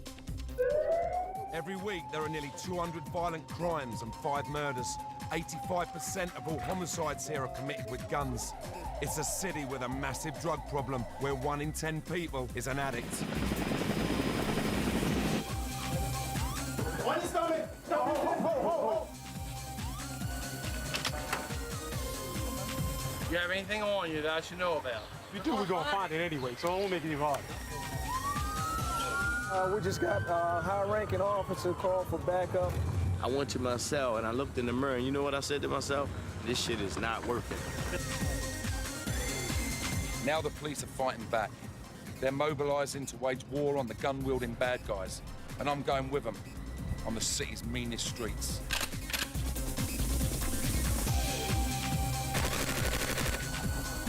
It's out of control down there. It's off the hook in Baltimore. It's a shame. 16 years old. I'll be kitted out and trained before going out on patrol with Baltimore's finest. I'll meet the elite attack cops of SWAT and then roll with the Violent Crimes Impact Division. I want to know why this town is being so overrun by drugs and guns, and just what the police have to do to keep law and order here. And I reckon the best place to start is at the very top, with Commissioner of Police, Frederick Bielfeld. He has abandoned a zero-tolerance policy in favor of targeting the worst criminals out there. 50% of all the people charged with murder in this city every year had prior gun offenses. Bad guys with guns, they get out of jail, you know what they do? They get guns again. Yeah. So primarily, it's the guns you're going after. It really is about the guns, because again, what can everyone agree on? Cops agree that guns are important. Cops get that, and the community gets that. Anywhere you go, people understand bad guys with guns represent a threat to all of us. In Britain, they said, that's it, ban handguns. Is that not what you need to do here? It's like trying to count grains of sand on a beach. 30,000 in a good year. In a good year, we'll seize 4,000 guns. 4,000. They sold 30,000. Yeah. 30,000. You'll never keep up. You can't even keep up with what they sold, let alone what they sell in Pennsylvania and Virginia and Ohio. See, this and is the all problem. these states coming in here. If you ban it here, they can still bring them in from outside. Yeah, sure. There are prison cells full of guys for drugs. We lock up drug dealers by the bushel basketful. I'll trade them for a guy with a gun. I've heard the theory, but now I'm going to see it in practice. Just how do the police decide what's important and what's not? On the front line of this fight is Detective Donnie Moses. He has spent the last 15 years combating the guns and dealers. When people start shooting, you know, instead of running away from the gunshots, we run to it. And most times, I would say, we're excited to run to the gunshots. He's given me the inside track on what it's like to be a regular patrol in the city. Today, Donnie's out in the Western District with Officer David White. It's an infamous area of the city with high crime figures and mass unemployment. The summer days are long and hot here, and trouble comes thick and fast. It's supposed to be a guy inside the house tearing the house up, wrecking the house, and he has a knife with him. The officers are on their way to a domestic disturbance where a young man is threatening his parents. Statewide this year alone, there have been 42 fatal shootings within family homes. Stay on my hip, on my hip. The young man is in the kitchen and still arguing when things really kick off.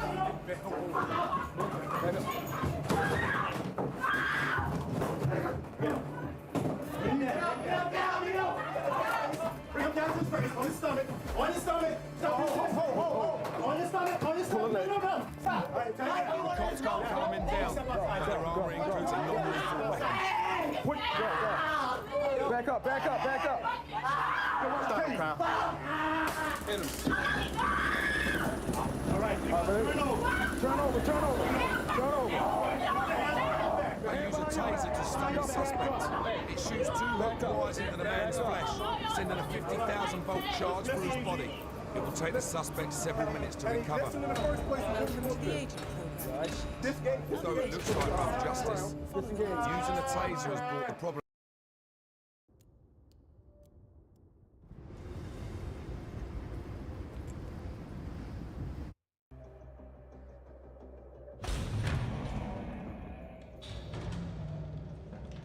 Majestic, isn't it?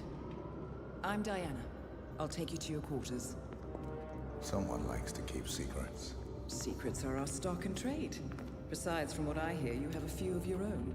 I'm not like you, in case you're wondering. I'm in the Handler program. Agents and handlers work in unity. You know the expression, know your enemy? Well,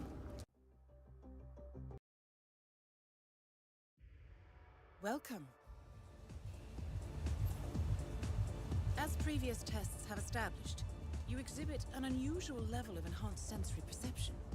Use your instinct now to sense the position and movement of people around you and identify your target. Sorry, I can't let you through here. Now please turn around and leave.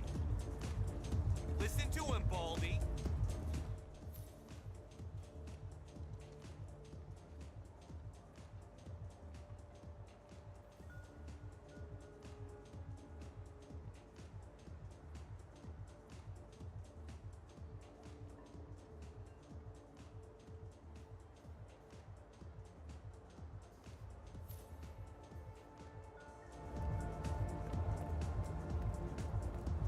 Walk through here. Turn around and go As back. suspected, security won't allow you on board in your current outfit.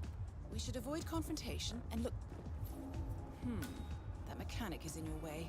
Sneak up and subdue him quietly.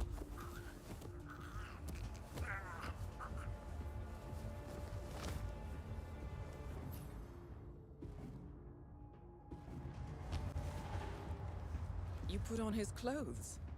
That's a first. Might just work, though. People do tend to see uniforms, not faces. Be cautious, though. Some people are more observant than others. Not bad, Initiate.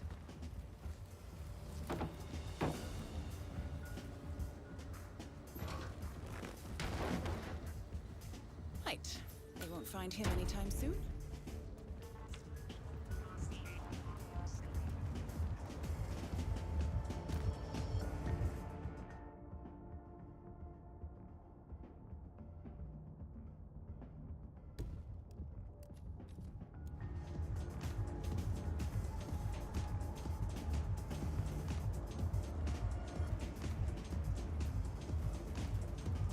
This particular uniform should get you access through the staff entrance.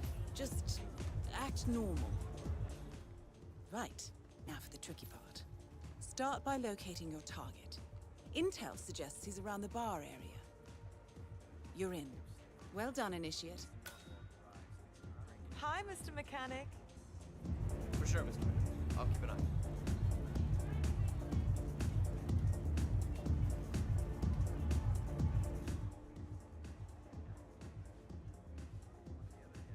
Hello there.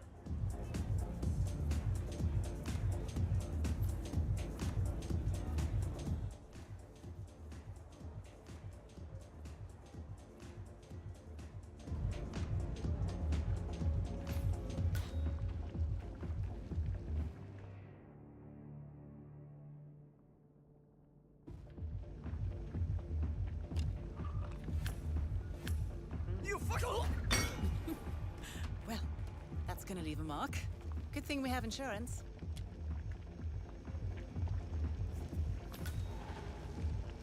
Okay. Unlike mechanics, the cabin crew is allowed upstairs access. I see what you're getting at. Very unorthodox. I like it.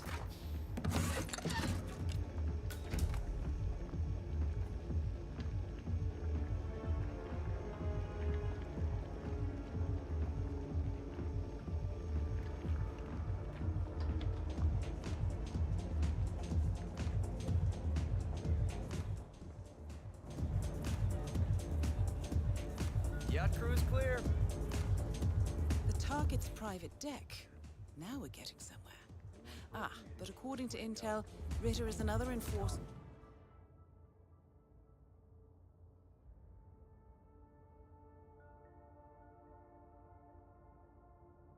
who picks his own cabin crew. So tread carefully. Back already? The target will Howdy. spot you if you get too close. To eavesdrop on his conversation, try and find a way to blend in. Out of the game while you still. Blending in, I see. Sparrow Well done, Initiate. You're not a superhero, Calvin. They don't exist. Well, not with that attitude, they don't.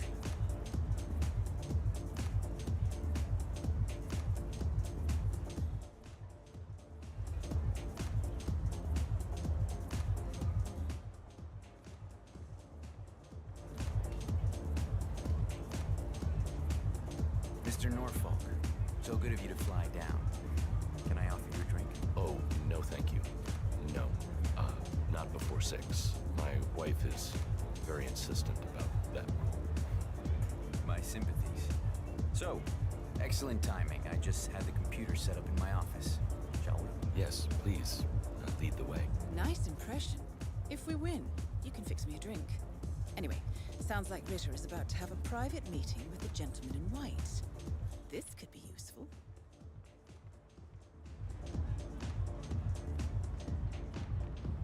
Aye, aye, Captain.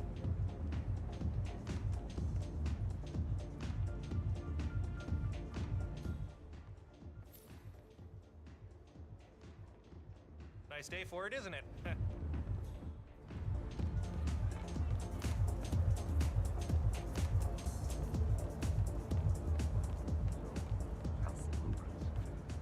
Most impressive.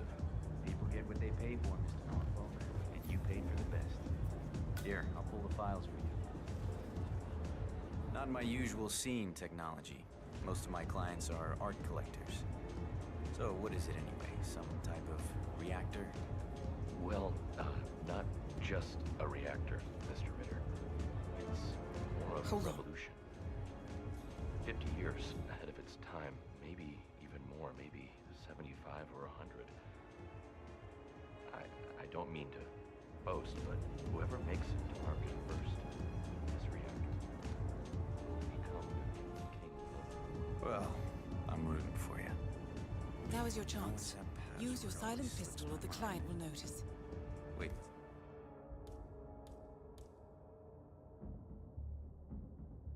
Glass cutter? No, but something work-related. Your target is down. Now head calmly towards an exit.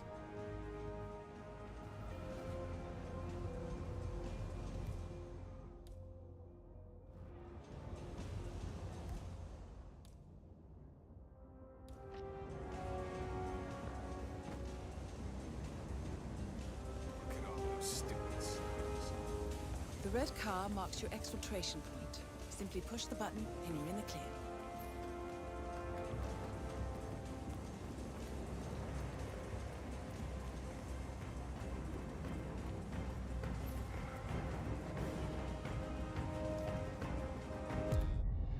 Advanced mission training complete. And may I say, elegantly done, Initiate. I guess my hunch was right about you. I look forward to the final test.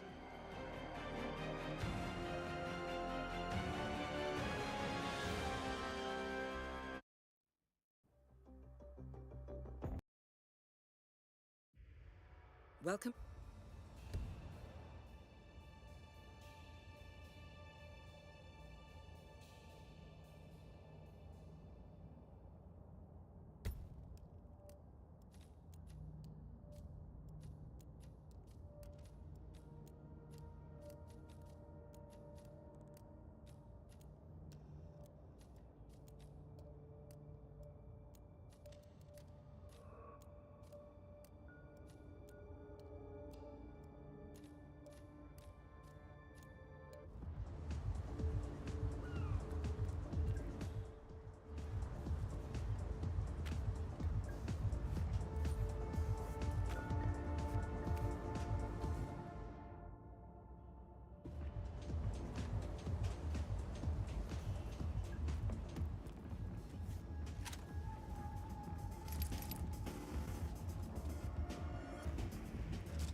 them under control and allows the officer to secure the young man safely.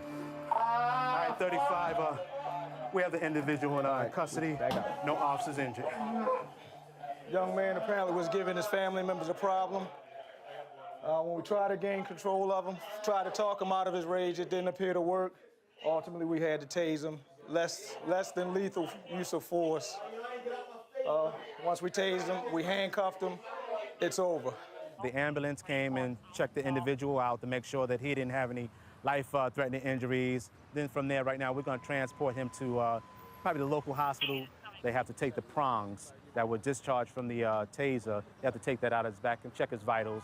And then from there, he's going to be sent over to our centralized booking. That's where we process all prisoners. He's going to be charged with assault on police officers. According to the makers, 170,000 suspects are tasered across the US every year. As a non-lethal response and an alternative to the gun, it's a no-brainer for the cops. By the looks of things, before I can go out on the streets of the city, I'm going to need some serious coaching in quick thinking and instant response. So here we are at the Baltimore Police Firearms Training Facility. They're going to teach me how to use their guns. Hopefully I won't be getting involved with all that, but they're just going to show me, how to deal with, hostile problems on the street. I'll be using a simulator, which plays out shootout scenarios. It's a bit like a video game which the cops use to sharpen up their shooting skills. This is a firearms training system, and we bring recruits, we bring our officers in here. Basically the same kind of weapon that we carry on the streets. It's a Glock Model 22, 40 caliber, and you just aim and shoot. Well, he's not getting back up, is he? You ever shoot? Yep. Good. Let me see you do it. Yeah, you need some training. In the movies, even if you miss them, they go down, Yeah, movies. The movies is the worst thing we can see. I hate movies. And we'll show you Now I've here had a as soon as we get it. practice, I'm ready. it's my turn to take out the bad guys. What do you shoot a dog for? The machine stopped us saying you're not supposed to shoot the dog. Secondly, that dog's on a leash. That dog can't hurt you. Right, okay. Okay, so we'll continue. We're going to take care of you. She got you. See the red border around the screen? He'll replay it. Let's see if you did hit her. You didn't see her draw that gun, did you? Nah, not at all. Watch. Yeah. Mister. You got her. That's a non-incapacitating hit, though. That means she's not going to go down. And then she got you, and it's over. Wow. Yeah, it's a quick. tricky one there right there. You're so focused on him. Yeah, I was focused on him. Most police-involved shootings are over in 5 seconds, 3 to 5 seconds. It's boom, boom, and that's it. It's over. Yeah. Yep. It does show how quickly you've got to react. And I was watching the guy. He moves out the way, but she pulls the gun out of his back, and she shot the officer and shot me. But it's although it's on a screen, and it's like a game. There you go. That's a real life scenario. That's a real life scenario, isn't it? Just shows what these guys are.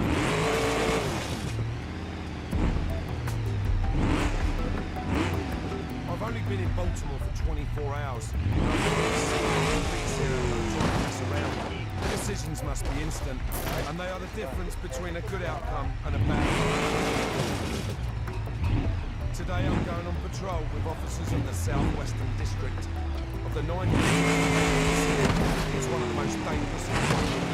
I need to get involved in the action so I can really understand what goes on the streets. I arrived just in time for afternoon roll call. We are briefed and assigned our patrols for the day. I don't have a clue what to expect, but I'm a bit nervous after hearing what's gone on the night before. Last night there was a shooting, 4 people got shot last night, so we'll see how it goes. The only thing I'm a bit apprehensive about is if we get in a car chase. So we buckle up and away we go, I should think. With almost 4,000 assaults on officers every year in the state, body armour is absolutely essential for all cops in the field. I've been in a few cop cars back home, but this is the first time I've ridden shotgun.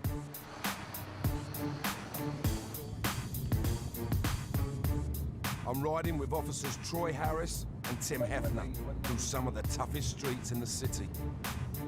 As a rule, a patrol unit will police their local area and call in backup specialist units as and when they're needed. We've been on patrol for just half an hour and it's already kicking off. Oh, fine. Yeah. Just call 911. Yeah, just sit tight for me, fellas. Right there. I just saw this guy grab him and just smash him. Yes. What's going on? I'm the father. I'm the father. He's got a warrant on him in Baltimore County for breaking into my business. Today, he decided to break in my house, and he stole my truck, a $50,000 truck. You have anything on you that I should know about? You got a need. Oh, man, if you do, we're going to find it anyway, so it won't make it even harder. Why are you taking your dad's truck? I have a heroin addiction. He's jacked out of his head. They're saying that he's wanted in another county. In Essex, I heard that. And here, actually, what the guys are saying is he hasn't actually done anything here to arrest him for. He stole from my house today. I understand it's in Hartford County, though. There's no way you can detain him. It seems to me that what the kid needs is help, but his dad is intent on getting him locked up. I want to know why he feels that jail is the only way to sort his son out. You know, jail's no good for him. He's got all them things. He's gonna, he's gonna die. I know it, man. It's my kid. It breaks my heart. It breaks my heart to have to put him in jail. But you know what? At least I know where he is and he's safe. Got a chance. He's got a chance in jail. He don't have a chance. He don't. I tried telling him before. Are them places not strong enough then to, like to get him over it? The rehabs and all, unless he wants it. Unless he, they ain't no good unless he's ready. Is he saying, yeah, he's ready now, but then when you get him there, he's saying he's ready because he's got in hot water, right? 15 cops around. You think he'll change his mind when he gets up there? When the dope wears off, he'll change his mind. Yeah. Will he? Good-hearted kid, but you know what? The drugs are killing him. They're killing him. And it's such a shame. Yeah, and you know what? It's out of control down there. It's off the hook and Baltimore.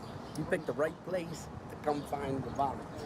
It's out of control. What, the drugs or the violence? What? The violence and the drugs. The violence comes with the drugs. Is it easy to get? Is that the problem? It's easy to get drugs in here, around here, yeah, but it's dangerous. I mean, because especially you pull out a wad of money like that knucklehead had in his pocket. They say, yeah, just go around the corner. They'll shoot him for the money instead of just selling him the dope. You know, it's easier for him. You don't seem a bad guy. You just need some help, you know? I appreciate your help, but they're going to release you. You're a young man, 21. You got life in front of you, you know? I just got that fear of being dope sick, so that's why But it doesn't last forever, man. It doesn't last forever. You put a couple of months in and then, see where it goes from there, you know? One step at a time, one day at a time, man. Thing is that you got With no grounds to hold the young man, the officers encourage his dad to take care of him and get some help. When you're on me, they're going to release you to me. I'm putting you in Bill's truck and yanking out because we're locking you in the back. I'm sick of living like this. Okay, I understand you're sick of living like this, but every time I try to get you help, you don't want it. The father now says he simply wants to take his son to the nearest hospital, hopefully to give him some treatment for his addiction. His son says he'll be happy to do that, and that's where we are now. Hopefully he'll go and get him some treatment. That would be a big plus out of all this. Well, we've dubbed Vinny Hawkeyes now. The investigation leads to a recovered vehicle. Also leads to a young man who said he was out here who's addicted to drugs, and he was actually out here because he wanted to cop some drugs. So a lot of things transpired simply off of Vinny. So we appreciate the work on that, Chief. Thank you. Drug-related offences are directly linked to over 2/3 of all crime in the city. Cases like this are all too common, and the police are overrun with incidents. Back on board with Troy and Tim, it's not long before we're called into action again. It's my first high-speed ride through the streets of Baltimore, and it's fast and furious. We got Signal 13 officer needing assistance. We're trying to find our location and the whereabouts of the officer. I'm not quite sure what the initiated the call.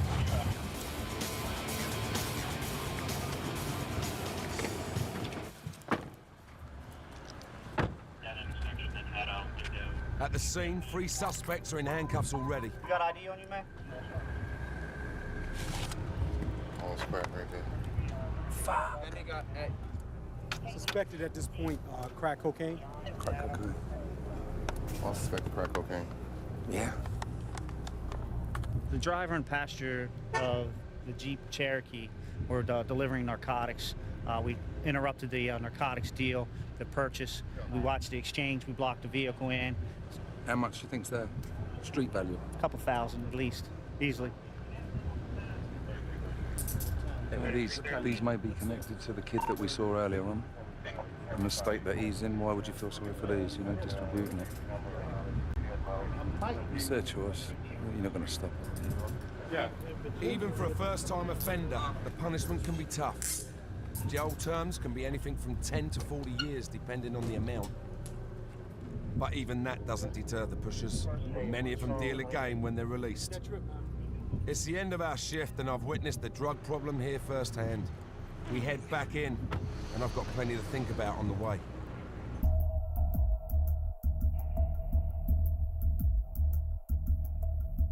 Across town, Detective Donnie Moses is on night patrol with Officer Alan Keats.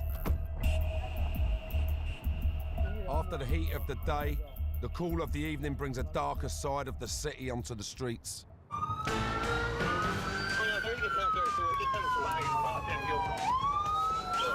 We just got a high-ranking officer call for backup.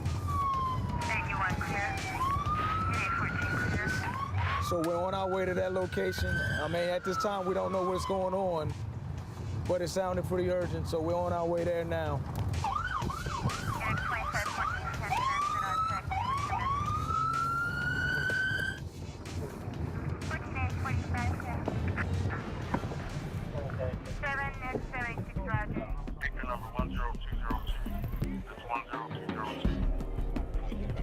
As Donnie and Alan get to the location, the place is lit up with blue lights and an arrest is in progress.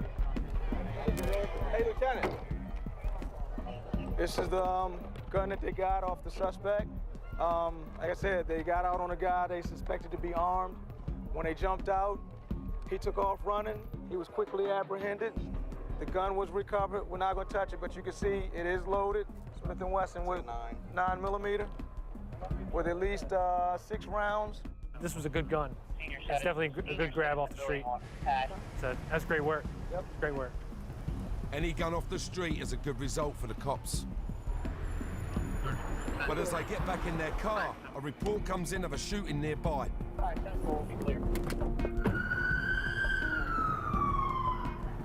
We got called for discharging of firearms in an alley. We take all of those serious. Because a lot of times you'll get a call for a discharge of firearms, and you'll actually find that you have a victim. So we're gonna get there.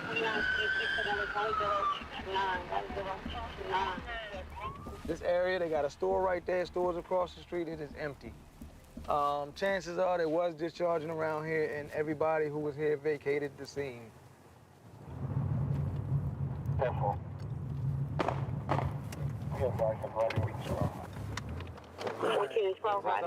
Back in the alley, it either sounded like fireworks or someone. There we go.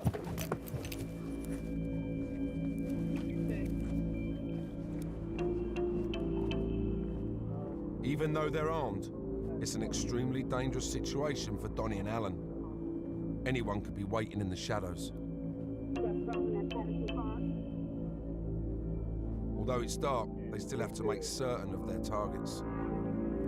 Without support, they are much more vulnerable to attack. You never know when you're coming into an alley. You might scare them, and their knee-jerk reaction is to fire at you, even though they may have been protecting themselves to somebody else that was shooting. But nonetheless, you got to be prepared to protect yourself.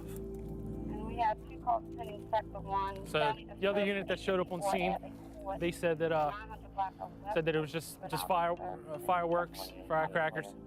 Not uncommon, you know, 4th of July is right around the corner. Both officers are grateful that it's just a false alarm and that they didn't have to engage anyone tonight. Even though you may not necessarily be in danger at the moment, you just never know when something could pop off. But it's not the last incident of Donnie and Alan's shift. And the next call is very real. Well, at this point, we don't know much. The call has only been out for 5 minutes. Detectives hadn't had a chance to get on the scene yet to evaluate what's happened or the seriousness of it. But we know somebody's been shot, we believe as a result of an armed carjacking. So the night is heating up.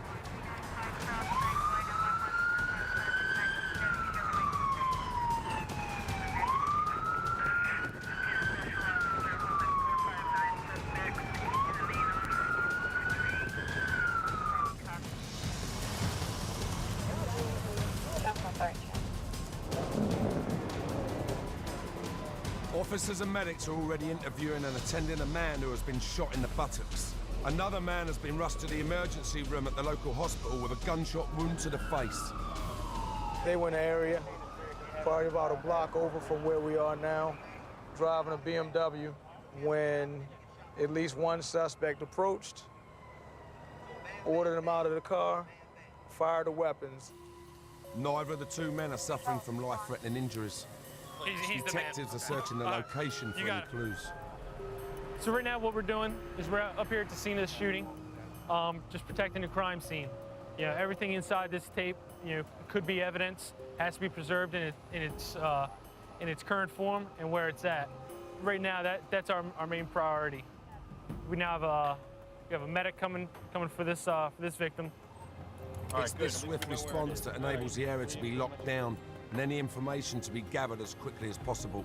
The slower the response, the less likely it is that the criminals will be found. We got 2 different stories from both victims. They said they were carjacked in the area, but we don't know yet. Detectives are still investigating, trying to get to the bottom of it. So only time will tell. It's just about shift change. We're gonna head back to the Eastern District now, so we can let Alan get home and Alan's happy about that. Get back. I can get to my family. The threat of guns is a fact of life in Baltimore and never far from the policeman's faults. So just who do these guys call when they need serious backup? I've been on patrol in Baltimore for just one day and witnessed the extent of the city's crime problem. It's everywhere. Now I need to find out just what the police have got to fight this war that looks unwinnable. I pay a visit to the police rifle range to meet the Special Weapons and Tactics team.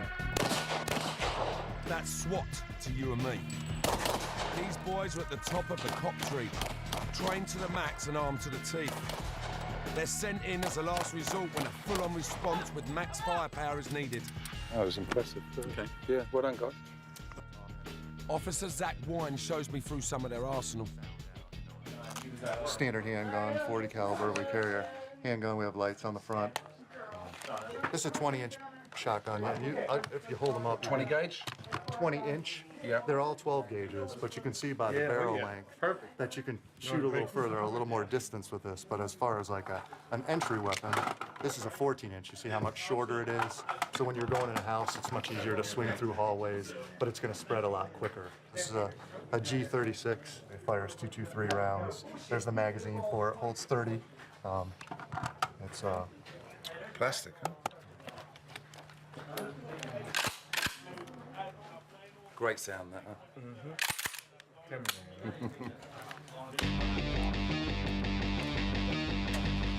You're moving spot to spot. I think this is where the training comes in. You know, like in soccer, they say, how come David Beckham's so good at free kicks? You know, and he'll tell you, practice, practice, practice. Here we go.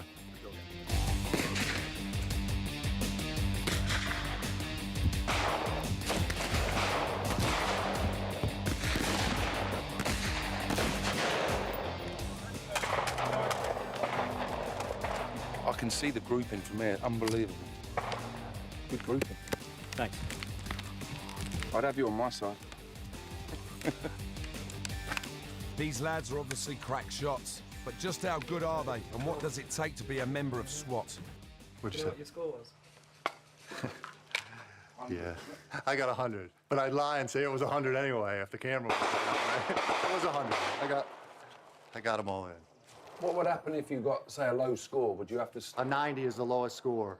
Yeah, to qualify like a normal police department. Now, they don't use these weapons, but with a normal handgun score, they can score a 70 and still carry a weapon. We can't score any less than a 90 and be on the SWAT team.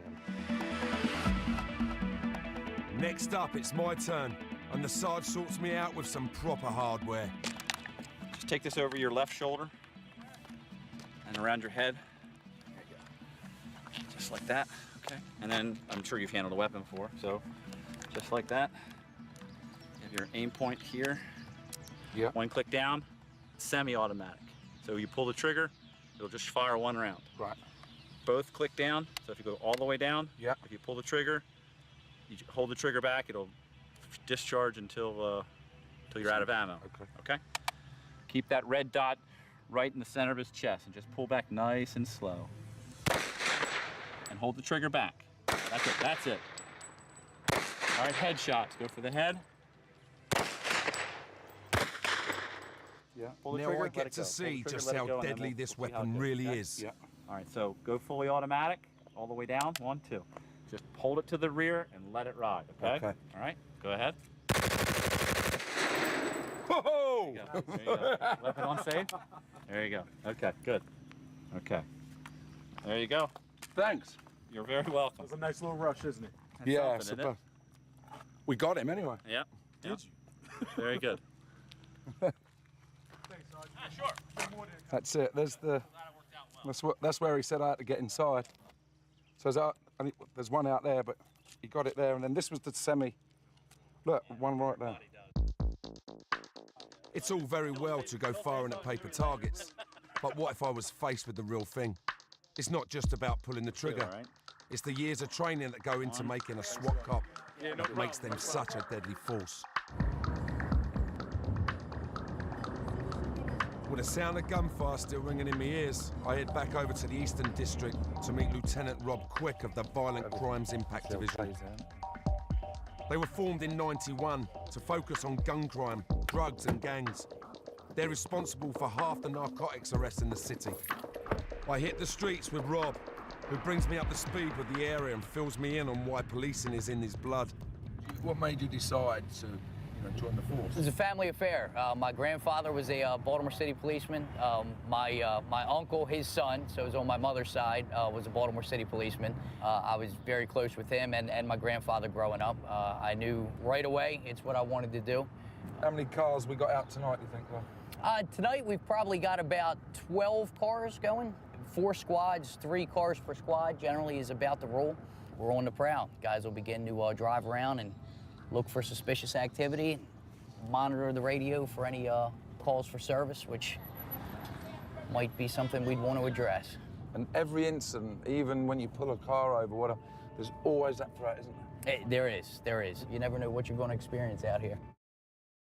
One squad patrols up ahead, sniffing out and spotting potential suspects. The team have license to roam throughout the city districts. It's instinctive police work, and there is no substitute for experience. As dusk draws in, we get a call from the boys up ahead. As suspected, got an informant information about an area we had just driven through a little earlier, Milton Avenue and Biddle Street. It's a pretty known heroin shop. They got some information that a particular individual is dealing down there right now. It's here on the right. Rob notices one of the lads acting suspiciously as we pull up. Gentlemen, how we doing? Everything okay? Well, what were you doing in that alley? I wasn't in no alley. You were never in an alley? I didn't just see you walk out of the alley like a minute ago. No, you saw me walking down the street. You was in the street, but not the alley? God, I'm gonna beg to differ with you for a minute, okay? You don't have any ID on you, though? No. Gotcha, all right. Greg, you got him for a second? You can check something out. As a norm, a dealer will stash their drugs close by in order to avoid getting caught red-handed. They saw the guy with a baseball cap popped out of here and went back in with them. They want to search him a bit more, I think, so I think he might have something in his shoe, but it's a needle in a haystack trying to find anything. He denied being in the alley, and I know I clearly saw him exit the alley, so that could be one tell that there is something back here. You see the sandwich baggies, that's the indication. Generally speaking, the higher concentration you see them in an area, the longer that they've been longer they've been using that to lay the drugs down. We have no joy in the alley, but one of the lads has noticed a woman acting suspiciously, and he confiscates her purse. Is it what's in here, what I think's in here? She said yes, which referring to drugs. So I don't know how many. $6 gel caps of heroin. Don't see them all every day. A few more in there. Yeah, she's a couple. Gotta have it. For how long? Generally speaking, at the street level, the dealers are users. They're either juveniles trying to make money or adults with habits trying to support the habit by selling. When we came by the first time, she had this little purple purse in her hand. She actually was right here in this alley. She handed a guy a small object. So as I circled the block to check it out, Lieutenant Quick had saw somebody else in that alley down the other end, so she had an opportunity to go inside the house. So as we were within the block or so, she came outside the house, sat down on the steps, still had the purse in her hand. She set it on the steps. I just asked her if I could talk to her, picked her purse up, and it was immediately apparent that there was gel caps of heroin in there. So I asked her if she admitted to it. So. We do a routine check of the scene and move on. But it's like a crime a minute in the Eastern. And on the next block, we pull up a car with a couple of young men in it. Rob suspects drugs, and he sends a dog in to have a sniff. We're just saying the driver looks really nervous. He's sweating. He just put his head down and shaking his head. When the dog stops and stares, he just alerted for the presence of narcotics. The suspects are asked to leave the vehicle so the dog can get in closer. Would have put the dog round. The dog's alerted, and one of the officers said if it points, it's drugs or a gun. But the boys are saying there's nothing to say that they weren't smoking earlier in their marijuana or something like that. But the driver did look nervous. This lot get lucky, as all of a sudden we get a tip-off. Someone is dealing drugs a couple of blocks away.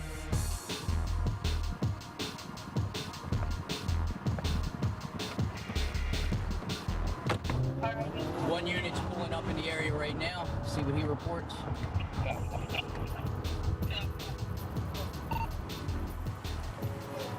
Is it your pocketbook, yes or no? Yeah, that's my pocketbook. It's your pocketbook? I feel packaging for drugs inside of here. Packaging for drugs? Yes, ma'am. Ooh. And that would be what I'm feeling. All right, well, like I said, that's not my pocketbook, so... But you said it was your pocketbook. Stand up. It's not my pocketbook. Okay. Is there anything else on you? No. Yellow top vials of a white substance that more likely than not is going to come back cocaine when analyzed. This is a common area for sales of cocaine. It's commonly the way in which it's packaged. So my guess is on cocaine. Not only have we found the suspect we were tipped off about, but we also arrest her mate who has a bag full of heroin in her possession. Is this the lady here that we were looking for? I believe so. I haven't had a chance to confirm So that the other yet. one just got and caught in there? Frankly, her description was pretty similar as well. If you notice, they both have white shirts, and my understanding was the information was a female with a white shirt. So I think it could have been either one, and probably these guys, seeing that I stopped one, keyed in on the second, just in case. Yeah. In this situation, both of them were dirty. Swept the net. Yes. Got two in one, yeah. Is she sitting there working for somebody? More likely than not. She can't afford that. Could she or what? Generally not. So no. someone will be saying, right, you sit here, when they pull up, just give them the thing. So she's got caught up in it. Generally speaking. It's a shame. 16 years old. What I've learned is that for Rob Quick and his team, it's about making small, steady inroads into the drug and gun problems. It's been a successful night, and we head back to the station to process the suspects. I've been in Baltimore nearly a week, and I'm beginning to appreciate the risks, threats, and frustration the police face every day. But to fully understand what being one of the toughest police forces in the world is all about, I need to meet the violent criminals they're dealing with. I head over to the west side of the city to meet former local drug dealer Keith Jones, whose life has been overshadowed by gun crime. I had a situation prior where a guy had killed my father, and... With a gun? With a gun. Was he a dealer? No, he was actually a drug user. It was some type of like a robbery going sour, what have you, but in the process, my father lost his life. In the ultimate act of revenge, Keith lay in wait for his victim. We came out of the alley, and when I came out of the alley, he turned like this, and that's when I stood up, boom, boom, boom. He fell. Boom, boom, boom, boom, boom, boom. The street justice was that, man, you either be of the survival of the fittest, you either be a wolf or you'll be a sheep. Keith was sentenced to 35 years in prison, and it was there that he reached a turning point in his life. So, I went to my cell and I looked in the mirror, and you know what I said to myself? I said, man, this shit is not working. And I started investigating religions. I started reading and stuff. I said, man, I gotta get myself together, Keith now spends his time talking to young people about gun crime, and it's this matter that I need to get to the bottom of. I said to you, go and get me a gun. How long do you honestly think it would take you to get me one? If I called an old friend, I probably could get one within an hour or two. Within an hour? Yeah. And so can all these kids? So can these kids. They probably can get it quicker.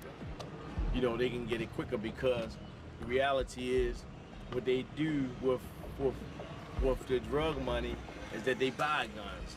And then even... And is that to make them a bigger wolf? Yeah. So these police are putting their... Life on the line. Every night. Very dangerous job. Every night they're going out. I would never have the job. even if I wasn't a convicted felon. The cold facts are that on just one street in Baltimore, an estimated $10 million can be made dealing drugs every year, and the gun is a surefire way of protecting that money. Just as I finish with Keith, a call comes in from control. The SWAT team have been mobilised, and they're on their way to a highly charged situation in the centre of town. So we're just going to go up there and see what's going on.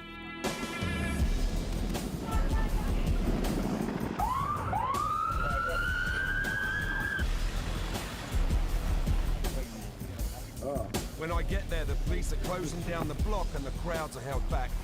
Guy that came out with a machete after the kids in the street, and now he's gone back and said he's going to, he's got a revolver, 38 revolver, so he's barricaded himself in the house apparently, so this could be a long one.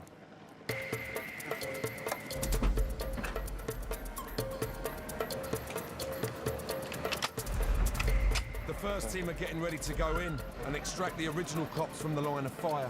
First one of the week, is it? Yes, sir. Helicopter up there as well. Everything's here. What match? I'm going to follow the SWAT team up for a closer look. This guy's barricaded himself in up this side street. They reckon he's got a machete and a gun. He's done time in Vietnam. He's about 60 years old. And there's the armoured car there. You can just see the SWAT guys here up the side. Come here. Hey, we want to move out of the line of sight altogether. If he has a long rifle, you want to be out of line of sight so he can't shoot you. Can't shoot somebody, yeah. Well, especially you, yeah. Well, he might not have liked my films, John. Maybe he wants an autograph. It's all going on around me. You can sense that the team are on edge as the operation starts to unfold.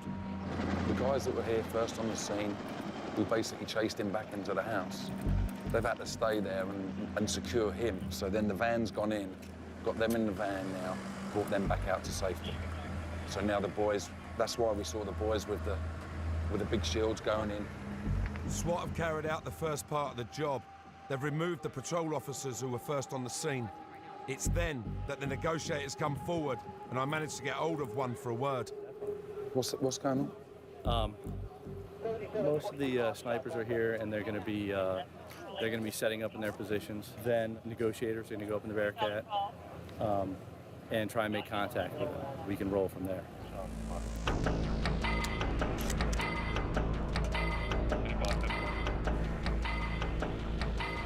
The negotiators are sent in, backed up by a second SWAT team, who are primed and ready to take out the suspect at a moment's notice.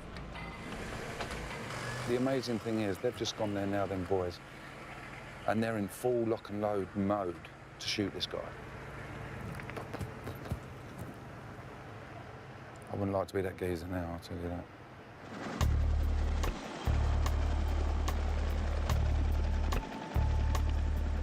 It's been 4 hours since the siege began. The man has shown no sign of coming out. I spot Zach from the rifle range. It's not just jump out the van and all rush in, is it? At least the weather's nice. When it's raining or snowing, 4 hours can seem like a lot longer, you know that.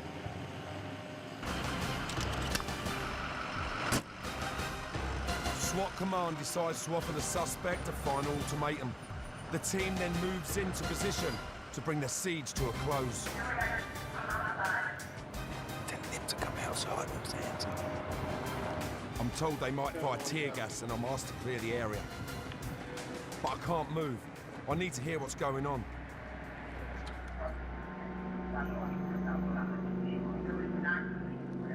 Suddenly, I'm overcome with fumes.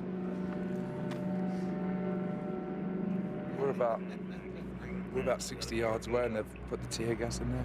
It's horrible, right, gets right in your throat, makes you sneeze. I don't know how he's still in there. The tear gas has forced the man to give up, and the siege comes to an end. It looks like they've got him in the street now on the floor. He's here now, he's in shorts. Oh, he looks the right state. It's hard to believe this old man has caused so much drama that half the district has been closed down. He seems a tough bastard, though, doesn't he? Really? He's got cuts and bruises everywhere. They just said to him, "You all right?" He said, "Well, I'm breathing." Such a shame, really. It's a fought for his country and that, and, you know, it's ended like this. He just said, you know, I don't know what all the fuss is about. I ain't done nothing to no one. It's sad, but we got here around about, I don't know, 6:30, so it took 5 hours to get him out. You know, fantastic job by the SWAT. You know, they took every precaution. Made sure he didn't get hurt, made sure no one else got hurt. Just still sad, mate. So there it is.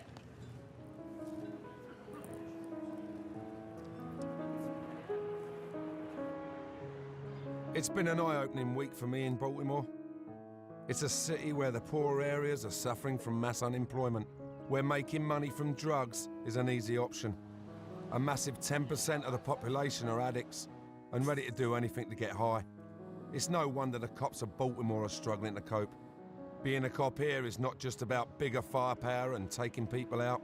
It's about training, skill, instinct, and the ability to make decisions in an instant, which makes these guys some of America's toughest cops. America, a country with some of the most brutal criminals in the world. And fighting back are some of the world's toughest cops. Yeah, he's round the back. I had a shot in there. It's a job where murder, drug wars and gun crime are part of everyday life. Come here. A job where doing your duty could cost you your life. They're running, they're running, they're running. Run! We got one. Now I'm joining some of these cops on the front line in the battle against the bad guys. We got him. Yeah.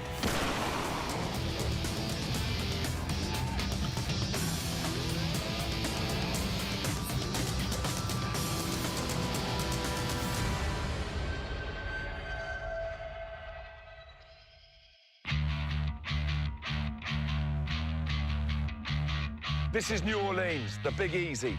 But there's nothing easy about being a cop in this place. He's running. We've got a runner. There, across the road. Stop. Come here! Get down! Yeah, he's round the back. The police are fighting a war against ruthless drug dealing gangs, and the city is awash with guns. You know you shouldn't be having a gun at 16, eh?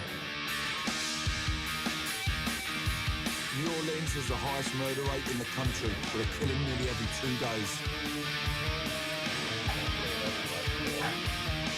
They noticed AK-47. That was one of the weapons used in the shooting. In 2005, Hurricane Katrina blew into town, and the city descended into deadly lawlessness. We gotta steal from each other so we can survive and feed our children. It was almost apocalyptical. It was a free-for-all. Now I'm going on the front line with the men and women that will stop at nothing to rid their city of violent crime. Please, come on! New Orleans, Louisiana, is nestled in the deep south at the mouth of the Mississippi. It's a beautiful city with a turbulent past. Uptown, the picturesque French Quarter pays homage to its original settlers. But just a few miles away, downtown tells a different story. Violent crime in the city is amongst the worst in the US, which has led to New Orleans being recently ranked as having the highest crime rate in the United States per head of population. Somebody came and shot you all up in your head, huh? The police face a lot of weapons, with some New Orleanians permitted to carry handguns in their cars and on their person. I'm here to roll with the NOPD Special Operations Unit. These guys are no ordinary cops. They deal with everything from tactical assaults to targeting the city's most violent criminals. VOWS, or the Violent Offenders Warrant Squad, are gathering for a briefing in the 6th District. At this point, we're going to walk through the door, we're going to go out there, we're going to grab these guys, and just make sure that you guys I don't want to end up with anybody getting hurt. VOWS has been assigned 37 criminals to arrest wanted for drug dealing in the city. Send out that address, Troy, please. Officer Fred Pfaff has served on the New Orleans streets for 15 years and with the warrant squad for 4. Got it. All right, 10-4. Our main job responsibilities are locating wanted subjects, the warrants sent to us, and our task is to go out and try to locate that subject and put him in jail. The individuals that we're looking for now, they're drug dealers, so there's a possibility that these people can be armed. But yeah, we're at the location now. Hold on a second. All right, the gate's locked in the back. I can't get through. Fred and the unit approach the house and knock on the door.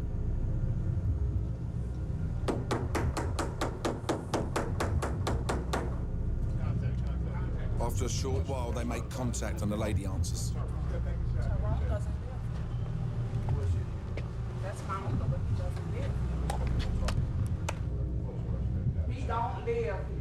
I have no idea. He gave my address. As the officers search the house for the suspect, they make a discovery. You got something on you, baby? Oh, I don't have nothing on me. Put your hand on your back. Who flushed that coat? What code? Cocaine that's in the bathroom, baby. I don't have no cocaine. There's drugs in your bathroom, in your tub, okay? I don't sell no drugs. That shit in that too? Yes. I'm getting the fuck out of here. It's left to Officer Mike Hamilton to recover the submerged drugs which suspects have attempted to flush down the toilet. For the love of the job. That's suspected heroin. Roughly an ounce of raw heroin. The VOWS unit strike it lucky on their first warrant of the day, and they uncover $50,000 of raw uncut heroin and over $2,000 in cash. With neither of the subjects in the house willing to own up to the drugs, both are arrested and taken to jail.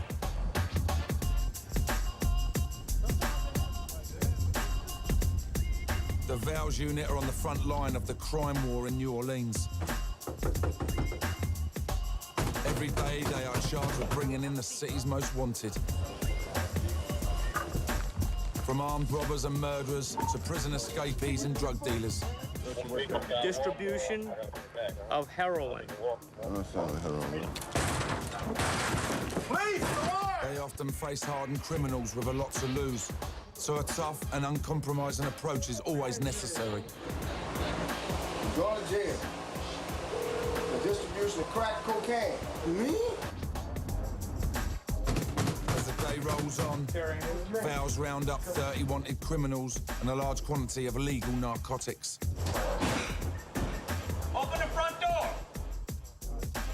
Successfully removing drugs and the drug dealers from the city streets. I'm joining Fred for my first patrol with VOWS on the mean streets of New Orleans. What do you think about our boys? Our cops don't carry guns. But there's no way. There's no way that I would go out on the street without a gun. You wouldn't? Not here, absolutely not. They have criminals all over the country, but in this city, they're savages. They don't care about anything. Our first warrant is for a man wanted for an assault on his girlfriend and criminal damage to property.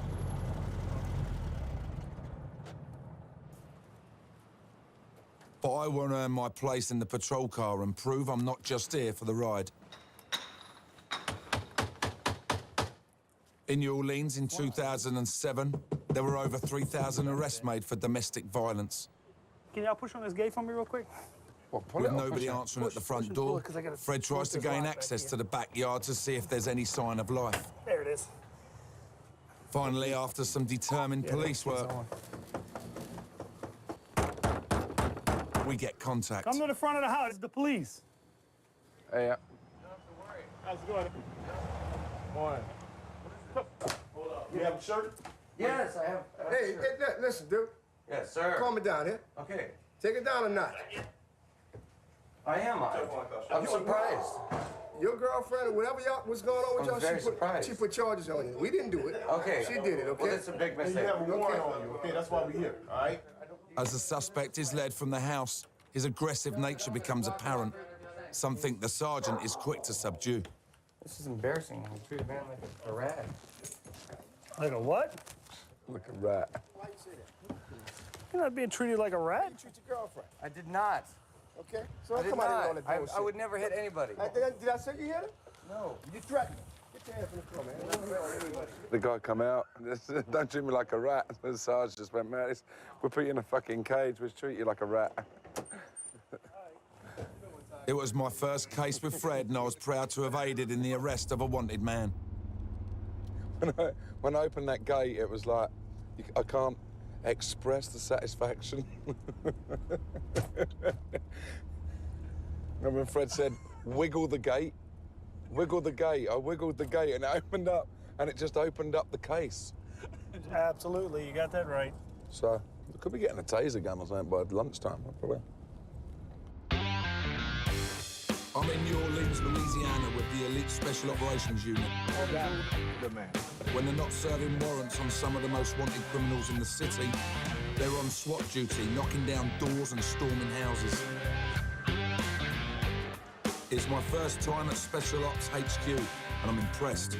The ring in the corner is the unit's proving ground, something I'm going to experience later. Yeah. When I arrived, they were looking over surveillance footage of the target's house. Perimeter team, you're gonna have to take bolt cutters with you and get into that fence. Cut that fence and get to the rear. Well, we won't know until we get there. But see all that shrubbery I'm told they're also looking for weapons used for multiple murders and armed robberies. All right, just gonna have them hold on that, wait for the red team to make entry into the house, dominate the house, and wait for the call to move to the back. Because of the dangers involved in the raid, I'm told I won't be allowed to ride with the boys in the SWAT truck. Instead, I'll be rolling with Lieutenant Brian Lampard. All right. 10 minutes, guys. Your match will be Dal and Pig. As we prepare to leave, I'll receive an update on the surveillance operation at the house. The homicide have just said to Brian that the guy is there. 6 foot odd. Got a pit bull, and there's a woman with him as well. So the target is actually there, so this could be really exciting. Let's go, Posse, up. Because of the high risk of the weapons being used, the SWAT team needs to hit the house in numbers. On this raid, nearly 40 police officers are involved. Let's go, roll out.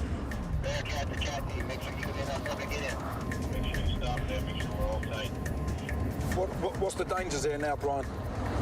Well, like we discussed in the briefing, this guy's wanted for murder. Yeah. He obviously has violence in his past. Depending on how bad he wants to stand his ground, he's got the potential to be a violent encounter for us. I don't know how they feel. I've got the adrenaline going. It's good. Okay, so you can walk away. There's the house there. Should be ready for it. They're all going up the side of the house. SWAT raids are fraught with danger. With a high possibility of a shooting of a suspect or officer, I'm happy not to be first through the door on this one. They're bashing the front door in. They're going in now. They're all in there now. Everybody's inside has a lot of shouting and screaming. It was tense in the car as we waited outside for an update from the SWAT team. Are you holding the target? Negative, one female. Here comes a woman. There's a lady coming out. Red team to blue team. Red team leader, we're making a move upstairs. Corey, get the intel. With no sign of the target, I'm allowed to move forward towards the house. It was really quick. I mean, they literally was here, up the side, round the back, through the front door. Really effective, really, really good. They've got one woman in there, so whether the guy got out or what, I don't know. But the trouble is, when they're coming in, they've got so many of these kids on corners with cell phones. I think they get tipped off. That's the battle. These guys, you know, they've got lookouts on the corners on the cell phones. So whether he's out, gone, the car's still here. She's over there still screaming and shouting, so we'll have to wait and see. With the house now safe, I went in to see what the team are up against. Stinks of dogs. There's 2 more dogs in there. One come out. There's a pit bull around the side.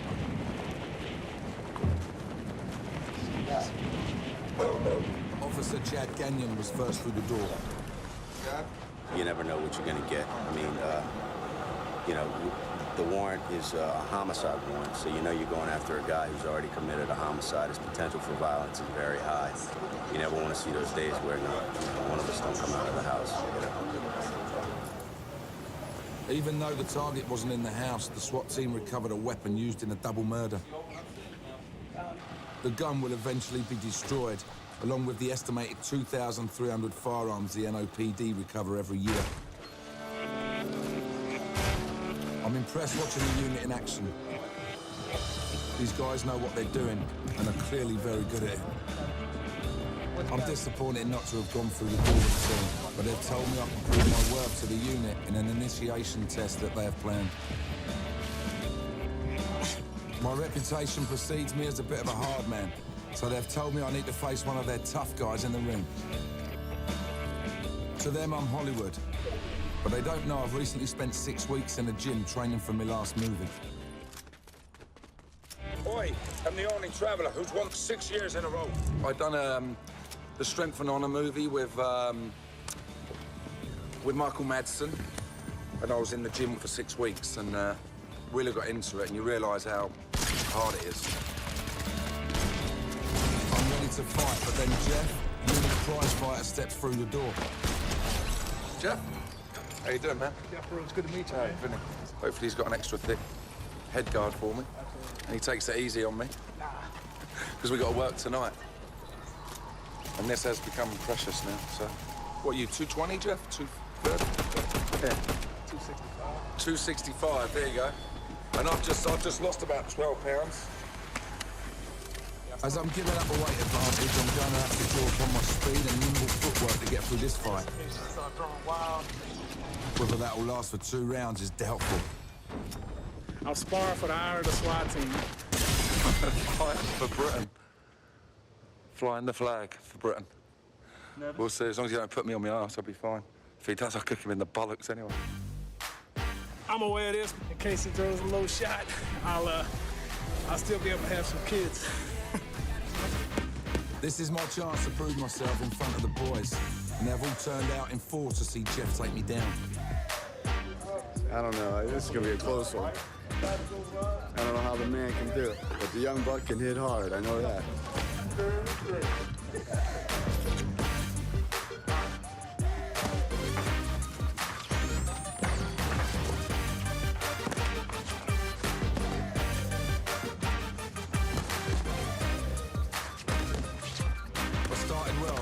To get a few good jabs in.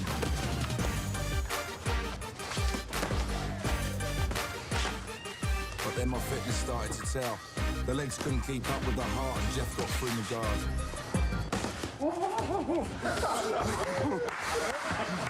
You good? He caught me with a leg wobbler right on the chin, but I managed to stay on my feet to hear the bell. Good run.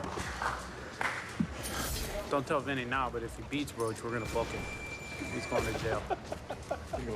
Fucking out of shape, dude, I tell you. You've got to eat on your fucking moves. I have to admit, Vinny's fighting better fight than what I expect. I wasn't sure what to expect, but I got some grab there.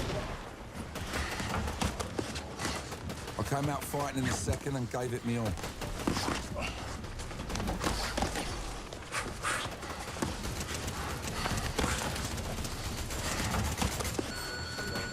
I'd given it my best shot. I was just happy not to be lying flat out on my back in front of the boys. Jeff's saying I'm coming in a bit low there. He was waiting for me to throw it, but caught me one where... I'd have to take the first round because I caught him with that hook, Vinny's gonna have to take the second round because he put a few punches together on me I couldn't defend. So we'll definitely call it a split decision. You know, he might have threw the fight because he didn't want to go to jail. Yeah, that's. I might not have won, but I earned their respect and a place alongside them for the notoriously eventful night shift. But the dangers for the unit in New Orleans today pale in comparison to what they faced in 2005. That summer, New Orleans was hit by a storm greater than any before. Hurricane Katrina gained pace over the Caribbean Sea before unleashing all its fury on the Big Easy. The sea level rose until the levees couldn't take it anymore. These streets look like rivers and canals. Almost immediately, more than 3/4 of New Orleans was under 5 feet of water, and 70% of the city's police officers became homeless. I'm lost. That's all I had. That's all I had.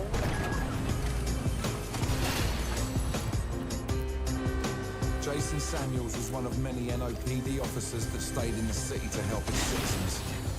It was almost apocalyptical. Probably 85% of the city was underwater, at least 3 to 4 feet, which you had families stuck that needed rescuing. And then the other 15% that was out of water, you had millions of people heading that way to basically steal what they wanted, what they needed, or just try to find safety. They said, send everybody to the Superdome. That was horrific. There was murder, there was suicide, conditions that were so horrible that I had to get out. More than half of the city fled, but with New Orleans in its hour of need, Jason knew he had to stay. He regrouped with the rest of the unit in a nearby school. I mean, you basically learned a survival mentality. We went and found stores that maybe weren't flooded where we were able to get socks and some type of food stuff, canned food and everything, to where we were able to sustain ourselves until help arrived. Jason and the Special Operations Unit patrolled the city with the Army, rescuing those in need and recovering the bodies of some of the estimated 2,000 people that died. Local law enforcement is awesome. You know, they're routinely running through about every 10 minutes. So. Amazingly, Jason did all this with an open gunshot wound in his leg. Just over a month before Katrina hit, he was involved in a shootout with a fleeing criminal whilst on duty in the city. The gunshot wound in my groin area had never closed, so I was constantly bleeding. My left leg swelled up to probably 2 to 3 times its normal size. The pain was such that I would crawl to, where my boots were or whatever and get dressed. And I just put on my gear and went to work. Even now, the city is still recovering, but the heroics of Jason and his fellow NOPD officers will always be remembered. As far as American police, I don't think there's any other unit that's been through what we've been through. It was akin to guys going overseas to war together. Without a doubt, the Special Ops Unit excelled in the city's time of need, and listening to the heroics of Jason makes me proud to be serving alongside them. But as I was about to find out, when night falls, the challenge of being a cop in New Orleans becomes even greater. I'm in New Orleans, Louisiana, a city blighted by drugs and illegal firearms. I've seen the Special Operations Unit in action looking for weapons. They're going in now. And arresting drug dealers. But the frontline policing is done by TAC patrols who roam the city's toughest neighborhoods, tackling crime as it happens. That's not mine. Be playing no games. That's playing no games.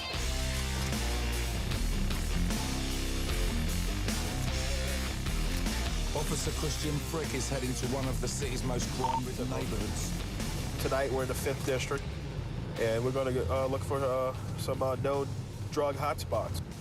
We'll see what we can shake up in the neighborhood, and hopefully we can get a few of these troublemakers off the street.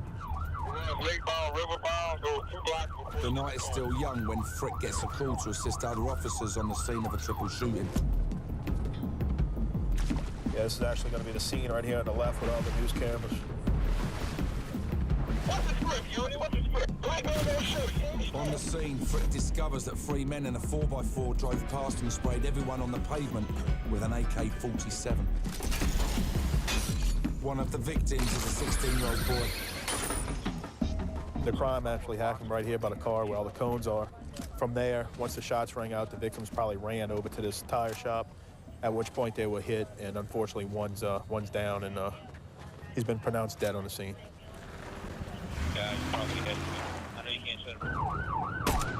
Away from the murder scene, the chase for the killers continues.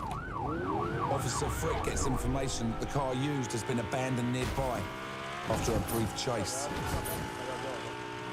All 3 subjects bailed out of the vehicle, and fortunately for the police, they left the AK-47 inside the vehicle. Officers caught 2 of the perpetrators as they ran from the car, but one still remains at large.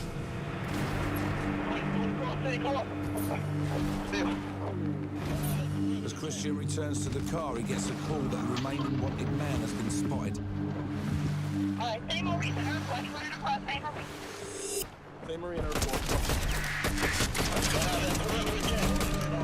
We got a guy fitting the script of this 34S of the shoot.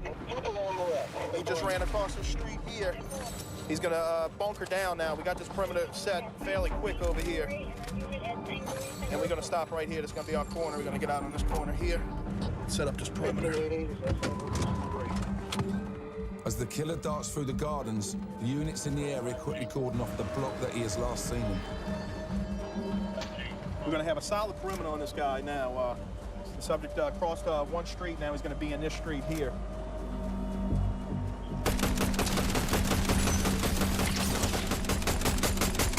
The K9 unit arrives and searches the area, but unfortunately it fails to pick up on the perpetrator's scent. The search is hampered by the number of empty houses left over from Hurricane Katrina that act as good hideaways. They could go anywhere in these abandoned houses. And on that last block, there was only 2 houses that people were actually living in. After looking for over an hour, the search is eventually called off. With 2 suspects in custody, getting the name of the 3rd won't be difficult. What's going, bro? However, for Christian not to find the suspect is still frustrating. It's aggravating. I mean, we've been out here for an hour. You got numerous officers out here concentrating on this area, and we can't do anything about it. Rounds for 30 rounds. Clearly, when the sun goes down, the criminals come out to play, and the job of the police becomes even more difficult. The following night, I hit the streets with Officer John Barbetti, who has survived many close encounters. Pretty much controlled, but, you know, there's murders every day. Your first gunfight, how did that come around? It was interesting. We had an informant working with us, and he said there was going to be a deal going down, and we were going to try to jump it around, and it ended up turning into a gunfight right then and there. What, he jumped out with the gun? Yeah, 2 passengers and the driver all had guns. How long ago was that? That was in 2001. You've had a few more since then, have you? Yes. I'm slightly worried I might be going on patrol with the bullet magnet, but thankfully we're hitting the ghetto in numbers. You got anybody with you? We're traveling in a special tactical group known as the Wolfpack. A gang of cars that stick together to flood a particularly difficult area. All we do is mostly proactive kind of work. Try to stop it before it happens or while it's happening. This is the 9th Ward area. A lot of chasing, a lot of weapons violations, and heavy into narcotics. He's gonna stop this guy right now. Check him out, kind of watch his hands, see what kind of movement he does. Check this car real quick. I'm learning that working as a street cop requires a different set of skills. Did we make you nervous? You all right? Sure? Your heart's going 100 miles an hour. The tactical units act on instinct, identifying who to stop. Stand right next to the right. Seeing Barbetti in action, I'm picking up how the Wolfpack operates. Then a call comes through on the radio of another unit needing assistance. Bring you guys over here to the 4,000 block. On the scene, a young suspect is in custody, and then I notice why. had that gun? What you carrying a pistol for, bro? Officer Waggerspack was first on the scene, so I asked him what happened. We saw the subject emerge from the corner on the bicycle. He hopped off the bicycle, started fleeing on foot, digging in his pocket like this, believing he was concealing a weapon, concealing a firearm. We hopped out, we started ordering him to stop. He continued running. As he got about up into this area right here, he removed the firearm from his pocket, tossed it onto the concrete here. Officer Boudreaux tased him, and he was quickly subdued. How old are you? I'm 16. 16. Unbelievably, the suspect cycling around with a loaded gun isn't even old enough to watch one of my films at the cinema. 16 years old. As the case unravels, the armed cyclist provides a novel excuse as to why he's carrying a gun. He said he chased a chicken under the house. He missed the chicken and found the gun and the bullets under a house while he was riding his bike.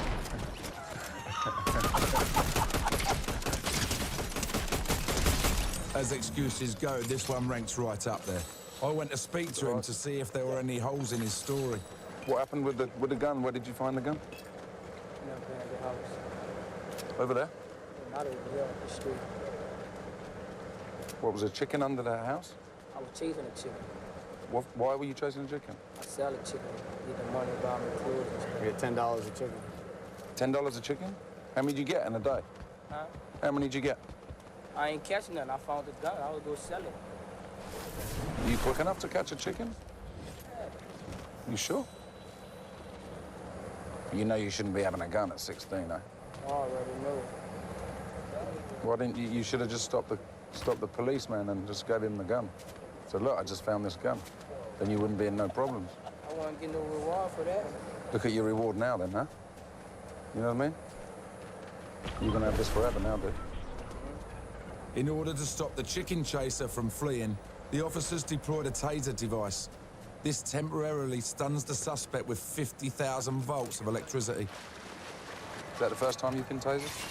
First time I ever got in trouble like that. Did that hurt? Shaking like a chicken. Yeah. Shaking like a chicken. Maybe we get $10 for you then. Yeah, you made all these policemen come out here. Have a seat right there. The kid's funny, but I doubt how honest he's being. I know. In New Orleans, even 16-year-olds are involved in serious crime. He's not going anywhere.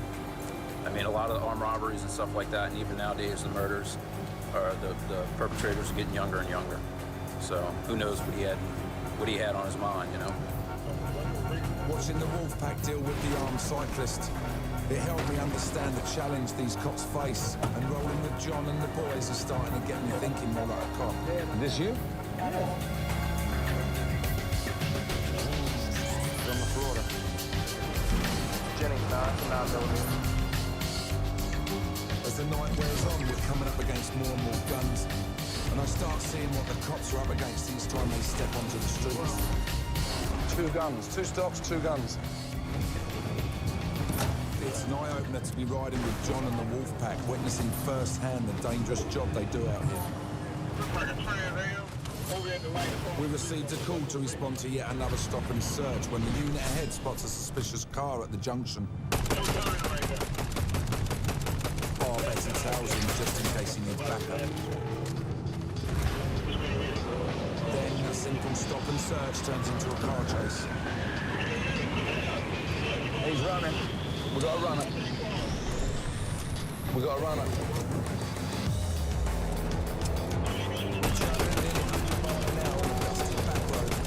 But still, the suspect's car ahead is leaving us in a cloud of dust. Hold on. Yeah. Yeah, we're chasing a car right now. He's running from the police. Just gotta watch these intersections. It's so dusty, we can't see a lot. Up ahead, the criminal's car turns right. So John takes an earlier road to see if we can get him off.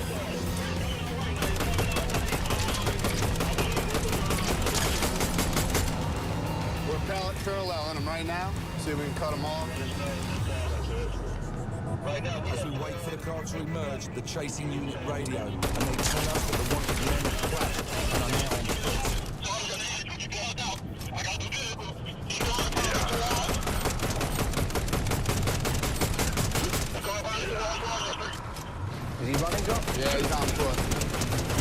right out here. Keep an eye on them. I was scouring the houses looking for a sign of the two criminals. There, across the road. Just ahead, I spot one of them running for He's in the rear yard. Yeah, he cut across. He's on Royal. 2100, going back towards St. Claude. Stop, back up, go back! Come here! Get down! Get down! Get down! in the bushes chasing the suspect. Someone needs to get round the side and head him up. Yeah, he's round the back. Somebody need to call out the name. Where they wiring?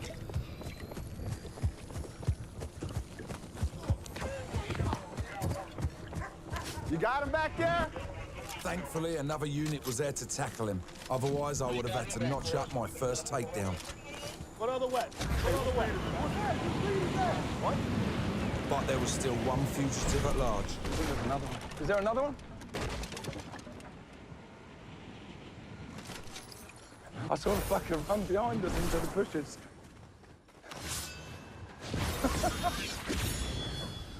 Is there another one? Yeah, it's gonna be one more. We got the driver so far. K9's already been called, bro. K9's already been called. I'm gonna put him on this side, bro. Yeah, y'all want that corner right there. You can back it up. Right there. That was the real stuff. John just said to me, keep an eye out behind. I look behind, I just see him run across the street behind us. And he was going so fast, didn't he, little kid? Killed him. You got him? They got the one, yeah. Yeah, we forced him. The one we still coming. I saw him. I couldn't get back to that fence fast enough. I got wailed in the face with a tree branch. I just saw him out the corner of my eye, just running I said, across that was the a street. good one. I said, look back and we saw you stand. While we wait for the K9 unit, I go to where the car crashed to find out how the chase ended. Here's the skid marks, right back here, look. And there's the skid there. So they've gone through there, tried to rectify it. Lucky it never went through the house. I think there must have been a cop car here, so they've spun it in here. There's one of the hats there, so the other guy's saying he was in the passenger seat, but looking at this, it looks like he was the one we got's the driver. They're checking it. It's stolen. It's gonna be stolen. You stole the car? Stole the car. He picked me up. K9 arrive on the scene and I direct them into the block where the remaining fugitive was last seen. Yeah, John chased him across this street. This one came in here, the one before, so the other one might be in the other block. Yeah, did y'all see him? You saw him come out? We scour through gardens and search the abandoned houses, not knowing what we might uncover.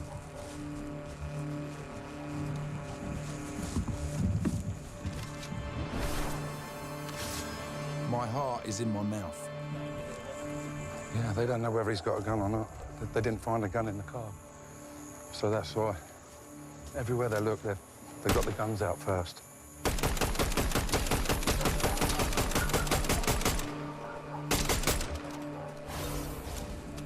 Million places to hide. After over an hour of meticulous searching, the K9 unit call it a day. We went into every garden. Dog never picked up anything. Car's pretty smashed up, as you saw. That's nearly a write-off, I'd imagine. Did a good job? Yeah, we spotted him all right, but it's frustrating we never got the other one. Yeah. But it was good eyesight and led to an apprehension. Yeah. Thank God we were close and one less criminal on the street. But there's so many places in there to hide, man, I tell you. I'm proud to have helped John and the Wolfpack get an arrest, but it's sad to see yet another young teenager out to the law. After the adrenaline of the chase wears off, I'm left feeling thankful that this time no weapons were drawn and that the boys can all head home tonight. I'm in New Orleans in the deep south of the United States.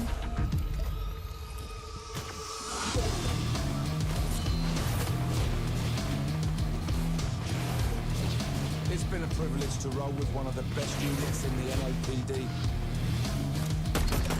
witnessing firsthand the challenges they face and helping them to apprehend the bad guys. Yeah, he's round the back. For my last night, I'm teamed up with Sergeant Dave Duplantier, a local New Orleanian who joined the police after growing up in the hood. How long have you been in the force and why did you join them? I've been on a little over 18 years now. And I was always curious about police work, but I was always kind of on the other side. I wasn't a bad kid by any means, but you know, you do things that teenagers do. So, and we hung out a lot. So we got stopped and checked out a lot. You know, there used to be at least a code amongst criminals and that bad seed of the world, you know, where they would deal with each other, but they kind of left the elderly and the innocent out of it. Not anymore. Even though Dave knows the ghetto better than most, he understands he can't take any situation lightly, and all the units must stick together. Not everybody in the neighborhood is bad, but you got to disrupt elements in the neighborhood. And even those that aren't bad, they're going to side with their blood, they're going to side with their family. And we're not family. For instance, the neighborhood, see how many people will be out there, how many threats that are around us. It can become a pretty hostile situation. But then they're the first ones to call you guys. Yeah, one on the inside, go. One side. All right, you turn it right on. Yeah, you turn it right on B. As we drive through the city, Dave receives an urgent call and the lights go on. Talk to me, where you at? What was that, Dave? They got a guy running on foot that bolted on him. They got a little 75. The worst call a cop can get is to hear a fellow officer is down or is struggling with a suspect because he knows to get away, he will have to use any means. Right now they got a fight going on. With some officers? Yeah, they got some officers involved.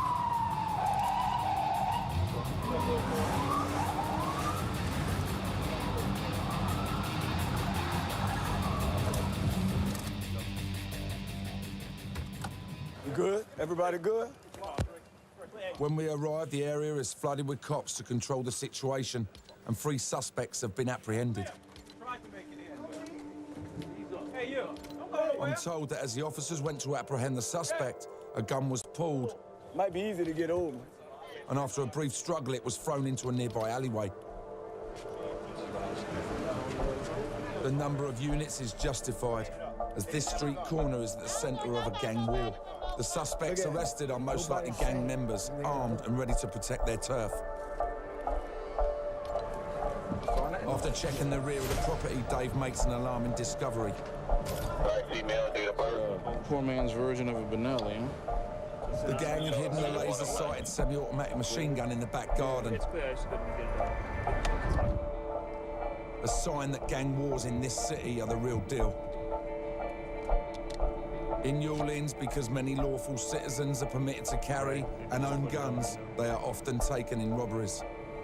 In the US, it's estimated that nearly 500,000 are stolen every year. With 3 suspects in custody and 2 weapons recovered, including a machine gun, the night's work would seem a success. I'm not in no beef.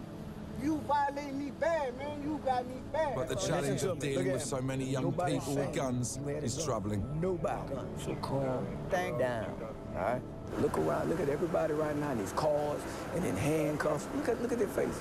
They're kids. They're children. And you see the hardware that they're carrying out there, the rifles, the guns. That's the frightening thing, yeah. They got no, yeah, they pull the trigger. They don't know the consequences of what they're doing. They don't. And people out there, they're killing each other like crazy, you know. That's the world we live in, you know. That's just how it is right now. It's sad. It's estimated that up to 50% of teenagers drop out of high school across the state, and many turn to crime to get by. They look so innocent when you arrest them, don't they? The only thing you can tell them is death or jail. And guess what? They don't care about either one. Jail is almost like graduating from college for kids out here. It's a pin on their shirt. So they don't care about that. They just go do their time, learn in jail, and come back out and keep doing it. As we leave yet another scene where teenagers have been arrested and weapons recovered, I'm left thinking that the job of Dave and all the cops in New Orleans is one I couldn't deal with day to day. Just like in one night, let alone, you know, 1 week, the amount of guns that the lads are getting and the amount of guns they have to deal with and that threat, I just find phenomenal. The gun situation is out of control.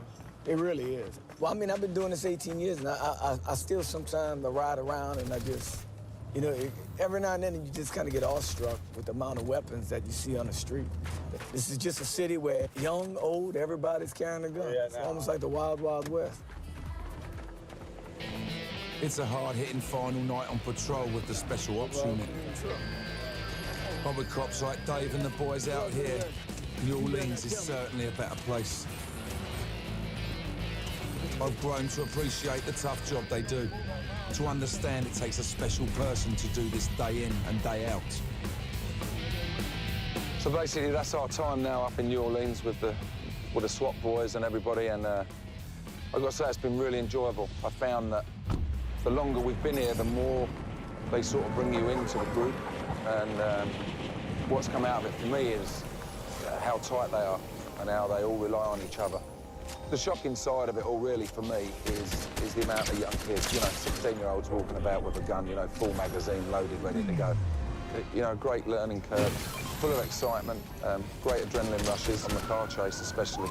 You know, you never know if someone's going to run out or anything, you know, and you're doing 100 miles an hour through these little streets. That was quite hairy. You know, it's been a great experience, and and I think it's taught me to basically, for me, to respect the law a lot more.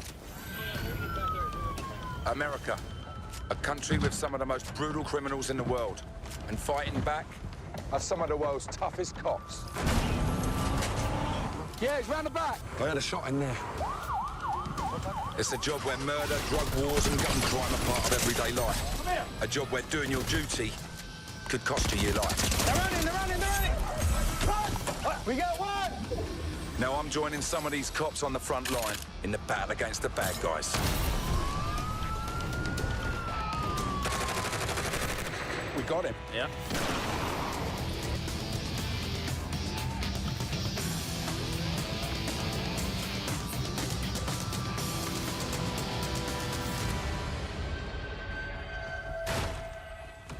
They call it the City of Angels, but take it from me, there's more to LA than bright lights and Tinseltown glamour. Los Angeles is a melting pot of crime. I have nothing at all. The cops here face everything, from action movie-style robberies to mass public disorder and thousands of active gang members. He's one of the go-to guys for guns. I'm going into the hood with the LAPD gang units.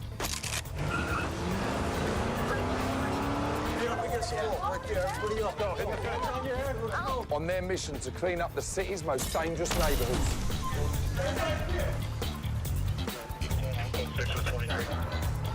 He's admitted that he's took it now, but he still won't tell him how much. Gang crime is rife here, with violence, shootings and murders, part of everyday life in South Central LA.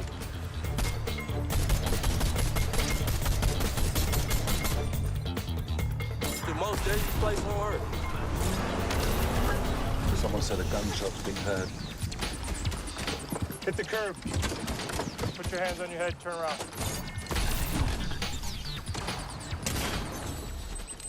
Los Angeles is the second most populated city in the United States, home to 3.8 million people and the film industry. And for the past few years, it's been my adopted hometown. Everyone knows about Rodeo Drive, Sunset Boulevard and Venice Beach. But beyond the glamour, hard bodies and whitened teeth is another side to the city. And it's the side that I'm gonna see firsthand when I head out with the cops. In the past 5 years alone, these streets have witnessed over 23,000 gang-related crimes. But before I head out, I want to get an idea of what I'm going to be facing. So I come to meet a man who's seen it all, Commander Pat Gannon, the head of all the gang units in the LAPD. How many gangs are there here? There are hundreds of gangs in the city of Los Angeles. In the south part of the city, in South Los Angeles, in one small 10-square-mile area, there's 60 gangs with 60 subsets of those particular gangs 10-mile block. in a 10-mile area. Where did it all start then? How did it? Oh my gosh! How do you think it all started? It evolved over a period of time. For Los Angeles is when cocaine, crack cocaine, PCP, and those types of drugs became very prevalent. And then you had the selling of those drugs became a moneymaker. I tell you, for gang members talk about neighborhoods and protecting their own, and it's all for the neighborhood. It's about money.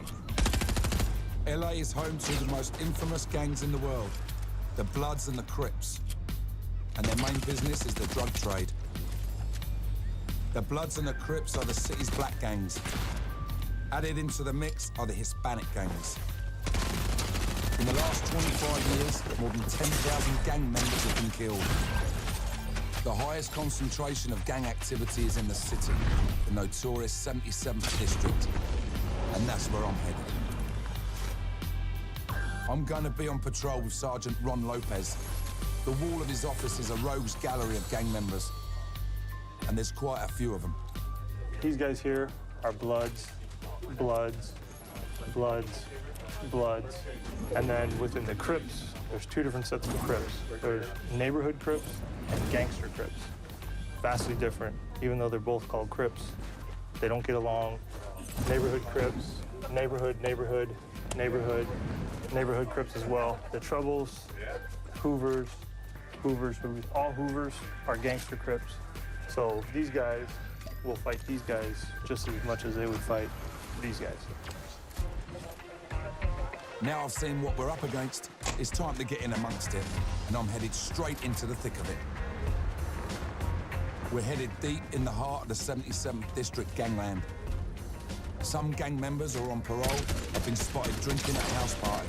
They're breaking the conditions of their release. We know there's gang members in the party that are on probation and parole. They're not supposed to be hanging out together. It may not sound dangerous, but it's a potential tinderbox situation, and it could escalate into something far bigger. Other reason for breaking up gang parties is that it allows rival gangs to have a good target. A few blocks away, the cops plan their raid on the gathering. On the southwest corner, there's a lookout out there. He's dressed in black, with a black cap on. So we've been seeing him up and down the street all night, just driving around. So we're gonna jam everybody up and put them all against the east side of the building. They're not taking any chances. All right, saddle up.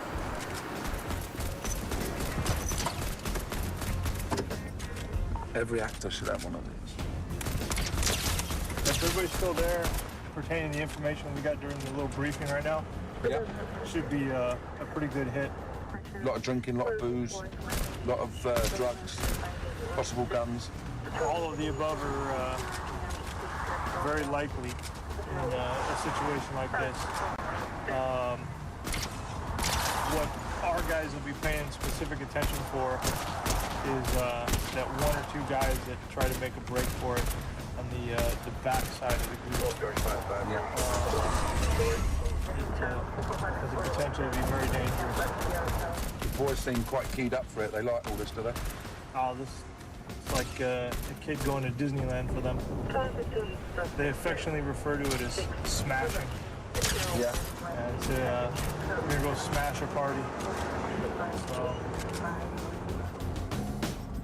As we get closer, we kill the lights. We go ahead and kill the lights. And then hit the gas.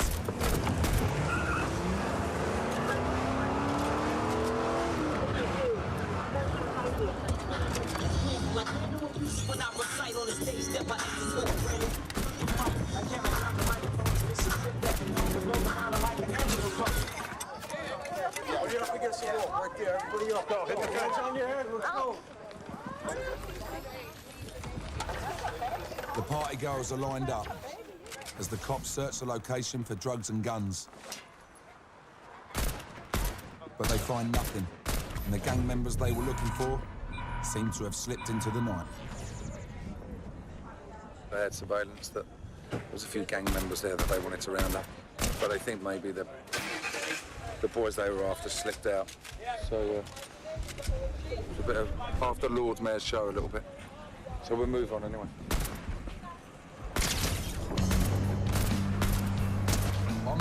hometown of movies, Los Angeles, California. It's the showbiz capital of the world, but behind the glitz and glamour lies an underbelly of crime and violence. I'm seeing a different side to the city, with the cops of the LAPD Special Gang Unit, who specialise in tackling gang crime. LA's gang problem is an ongoing battle. The two most infamous gangs are the Bloods and the Crips. The Crips emerged in the early 70s and are identifiable with their blue colours. The Bloods, whose colour is red, was formed a few years later to rival the Crips. Along with large numbers of Hispanic gangs that populate the city, gang crime has been the major problem facing the LAPD.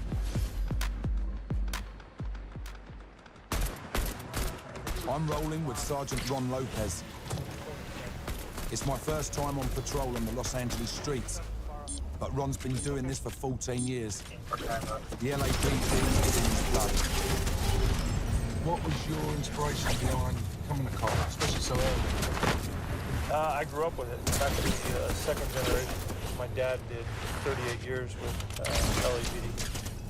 So this is all I knew as a kid growing up. As we drive around, I start to get an idea of the problems the cops face. This house here, we pulled an AK-47 out of this house. You get a lot of the young kids getting caught up in crossfires and stuff?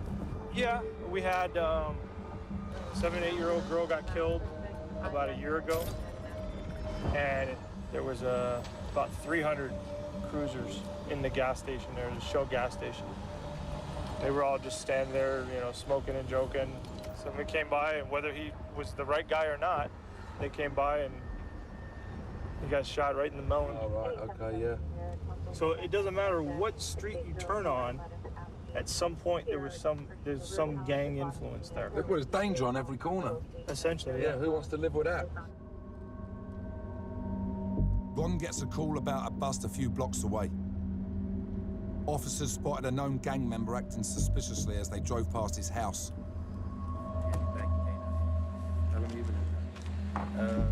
First on the scene was Officer Steve McLean, and both the gang member and the property are well known to the cops. It's one of our regular stops we check on here. It's notorious for selling drugs back here. Been in this particular apartment before for weapons violations. We've recovered assault rifles from this room. Anyway, when we came down here today, we recognised the probationer. Just stepping out of the house, saw us, slams the door back. There was a strong smell of marijuana. We covered the house for get some additional units because they're not opening the door, delaying our investigation. The cops suspect he has relieved himself of the stash before they could get in. He flushed it. Did he? Yeah. He had a toilet flush, so I imagine they're flushing the dope down the toilet, and that's where we are right now. We got nothing. We've cleared the house for people, conducted a probation search, and nothing. This is the 60s Brim Blood Gang. This is their area. So he's a documented gang member, and he's one of the ones that actually sells dope for benefit of that gang. Steve and I have something in common. He's an expat pounding the beat in LA. After a stint in the British Army, he came over here and joined up with the cops. This is our British LAPD cop. Don't get many of them to the pound. Where are you from? Brighton. Oh, yeah. Yeah, I've got some mates there. I used to run at Brighton Dogs. Oh, right. I used to have a few dogs there, yeah. Imagine my brother wasted some money on your dogs then. Yeah, he's a bug man, is he? Or just a gambler? Dogs, yeah, gambler. Dogs, horses, Ex-gambler, football. Yeah. He's a dirty player like you. Not now. See? Reputations. This time, Steve hasn't got his man, but he's not deterred. Today, he stays out. Catch him next week. Catching gangsters is not easy, because in the battle against the gangs, the odds are always stacked up against the police. There's 12 of us working against 2,000. 2,000. Yeah. So you could have every gang officer in the city working, and you're still outnumbered 5 to 1, 6 to 1. But despite this numerical disadvantage, the 77th Gang Unit is getting results. In recent years, they have had great success in getting illegal guns off the streets. Our unit has taken more guns off the street than any other gang unit in the entire city. Last year, we took almost 200 guns off the street. The year before, we took 250 guns off the street. I think this year we're at about, I want to say about 120 so far this year. So I mean, in 2.5 years, that's almost 600 guns we've taken off the street. So you average it out, we're at better than one every 2 days.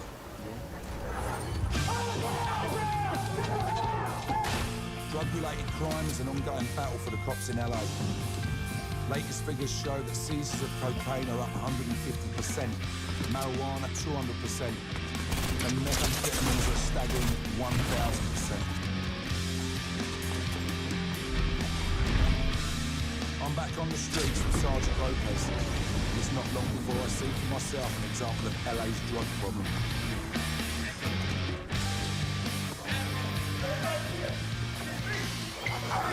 Nothing at all. The cops have spotted some young gang members selling drugs on the street corner. For these guys, the day's business is over.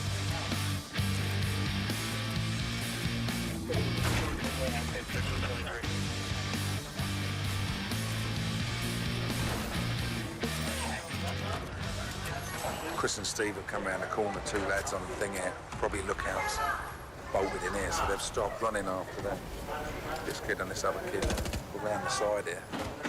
And as they saw the cops, he's gone bosh and smashed it into his mouth. And they tried to get him down and get it out like that. But in his desperation, the juvenile has swallowed his stash of crack. I think they're about to call the paramedics now because he's 13 and he swallowed it. So it's now turned into a major incident now. Yeah, he just told us he swallowed rock cocaine. He won't tell us how much, though. He said he swallowed a baggie, but he's not sure how much is in there. He's admitted that he's took it now, but he still won't tell him how much. Normally, adults can handle it. But it depends on the quantity they swallow. It can have a pretty adverse, make them pretty sick. The cops can't take any chances, so the boys take the hospital in handcuffs as his surprised father looks on. Hey, you swallow some dope? I take that look away as an admission of guilt. My son ain't swallowed no dope. I don't care what you say. You can take it to me or whatever, but I know my son ain't swallowed no fucking drugs.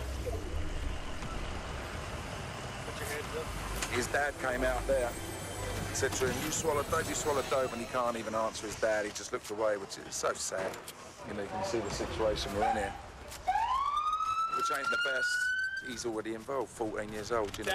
So, you know, he's a victim of the gangs, you know, and hopefully if he gets the stomach pump, he won't do it again. So, we'll go on anyway. I was born by the river.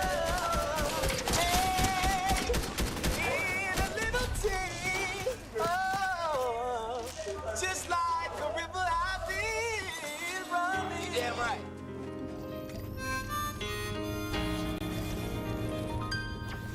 The age of some of these gang members has shocked me.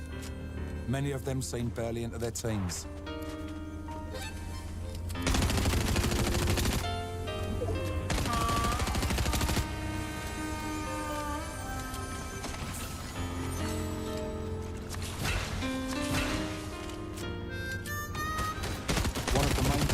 Tackling gang crime is that there's always a steady supply of recruits ready to sign up. I see all these guys hanging out right here in front. They're all gangsters or gangsters' family. For the older guys, it's easier or beneficial to recruit the younger up and comers, so to speak. Say, okay, you want to earn your stripes, go out. You know, anybody who's deemed to be or labeled as shooter, in other words, someone who will go out and actually shoot someone, has instant credibility amongst their gang. Because not every gang member has the guts or the backbone to go out and do a shooting. They need to make sure that any possible gang activity is nipped in the bud.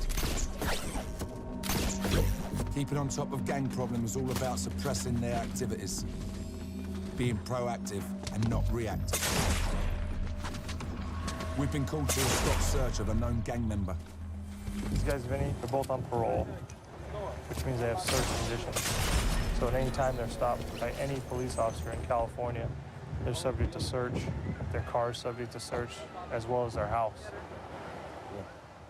The man claims to no longer be a gang member. Ain't nothing. I be in school every day. What are you studying? Business science. Where at? El Camino. Yeah? But the cops suspect he is still a major player. The intelligence that we have on the older of the two with the ponytails, he's a member of the A. Trey Hoover Gangster Crips. He's been a member since 1985. Because of the amount of time he has in the gang, he has instant credibility on the street. And if he was to tell a new member to do something, they would do it out of respect for him and his position of authority. Because of his time in the gang and seniority, so to speak, he's one of the shot callers supplying a lot of narcotics in the area, as well as he's one of the go-to guys for guns. So the likelihood of us one day stopping him and having a gun in the car is there. The search has found nothing and the man is released. But like many who claim to be reformed gangsters, he's very much on the cops' radar.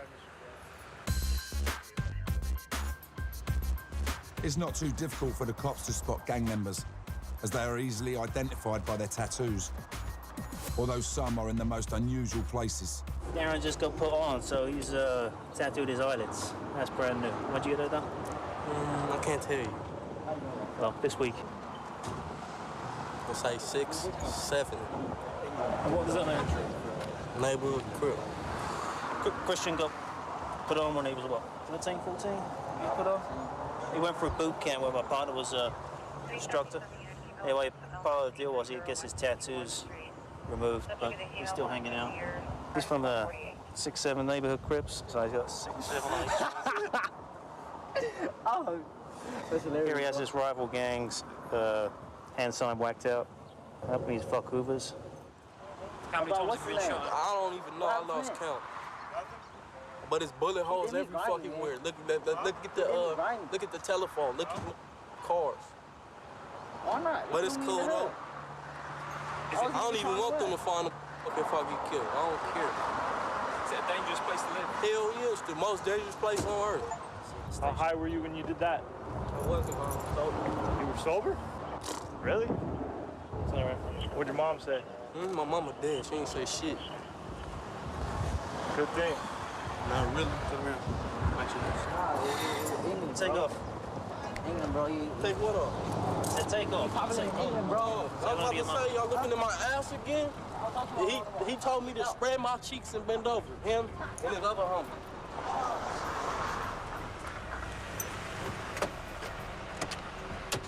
If you truly want to disconnect, you can. You can go get your gang tattoos removed, or you can get them covered up, and you can change your lifestyle if you choose to do it. But as long as you're in the neighborhood and you're still dressing and wearing the colors and flying your tattoos, then you're not out of the game no matter what you say.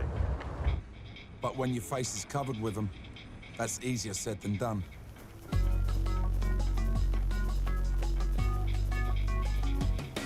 I've come to a project called Homeboy, which for many gang members is a way out from life on the streets. The project gives gang members opportunities to rehabilitate themselves, which includes a free tattoo removal service. These people just come in. What, anybody off the street can just walk in? Anyone off the street can come in. If your tattoos are gang related and they're like on your face, the front of your neck or your head, you know, you're obviously a walking target. So we try to get you in as soon as we can. Even if you were to stop by today, we'll try to get you in today. I'll have to get around to it one day. Yeah, think about it. Today, gang member Ishmael De Santiago is in the chair. The ink is lasered out of his skin in a process which has been described as having hot chip fat hitting your face.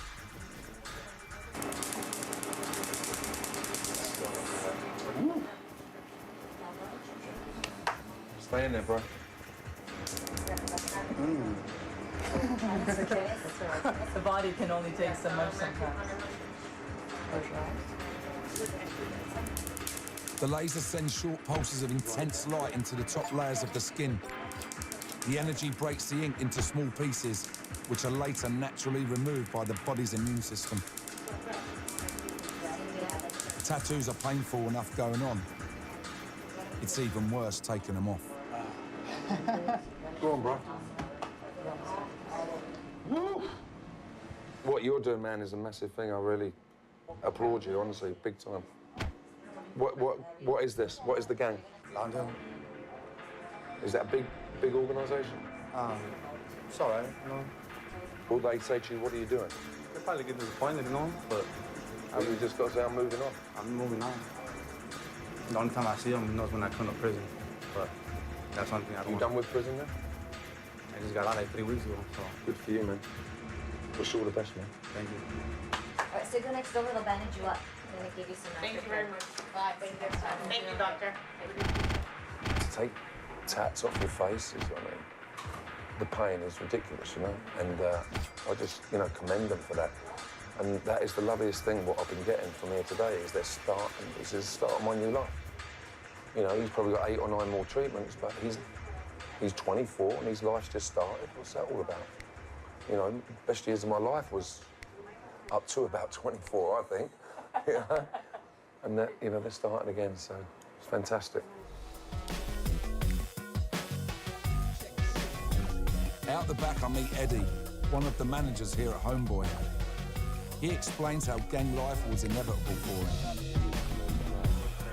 I've been through the whole system, juvenile hall, YA, prison, you name it, I've been through. How long you done in prison? 5 years altogether. I've been shot multiple times. How old was you when you first got shot? 18. Yeah? You know, I got shot right here. I got shot right here. It was a rival gang, and I was about to go to a spot, score some more dope to be able to sell it. Yeah. Right? And before I even got there, I got shot. They were standing outside the car, and they just started shooting. They knew who I was because of the dirt I've done. They shot me from in the car, and then when I was on the ground, they came and shot me 4 times in the stomach. What, of a 2-2? 2-5. And I still got 1 bullet left in me. Because it's better to leave it in than take it out? It was too close to the artery to my heart. Do you think the main problem is drugs? Do you think that's the main cause of all the violence? Yeah, it has to do with that. Yeah? It has to do with that. Because you can come up to somebody, they might be high off their ass. You don't even know them, they might have a gun on them. And that's it, you're done. I'm in Los Angeles, the 2nd largest city in the United States. And I'm here with the cops of the LAPD's gang unit who patrol the notorious 77th District. This city, where I now live, is the home of Hollywood and the film industry. But back in 1992, it provided the backdrop for an event that made Die Hard and The Terminator look like a tea party. Armageddon came to Los Angeles, as the worst rioting America had ever witnessed was played out on the streets. For 6 days, thousands of Angelenos rioted.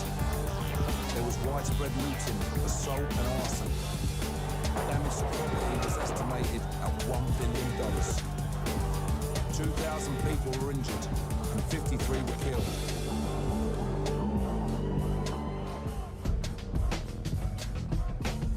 But the murder rate today in the 77th District is on the decline.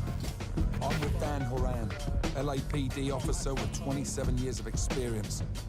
And he has seen firsthand the reduction in homicide on the streets. As of today, in the 77th Street Division, the 11 square miles, we've had 17 murders. And probably 10 or 15 years ago, for the year, we had over 160.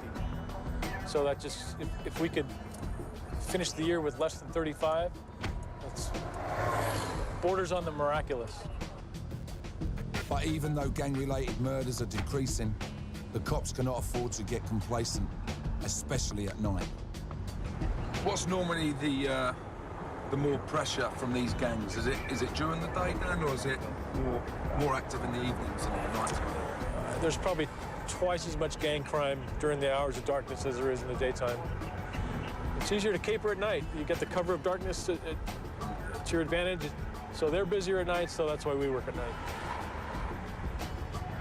Dan and his colleagues know there's a chance they might have to use their weapons. This year alone, the LAPD has confiscated 3,600 illegal weapons. If you pull your gun, if there's, you know, a slim chance, I mean, for you to pull your gun, there's got to be some kind of danger. So that must be fear, adrenaline, terror, everything must be going through your mind. Plus you're focusing. Well, for a police officer, I would hope it's not necessarily terror, but you have to be ready. Because even though it's calm right now, within blocks of us, there are a lot of people who are criminals. Gangsters who like to shoot each other, people who commit robberies and other violent crime, and everything can change in a moment's notice. Yeah. The radio can all of a sudden say there's a robbery in progress, there's a shooting in progress, or the shooting just occurred, and you're sitting at the intersection, and there go the suspects. The next thing you know, you're in a car chase.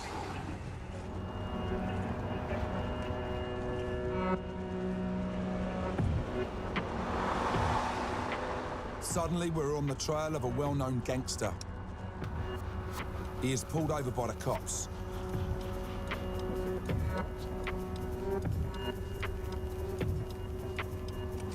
Go ahead.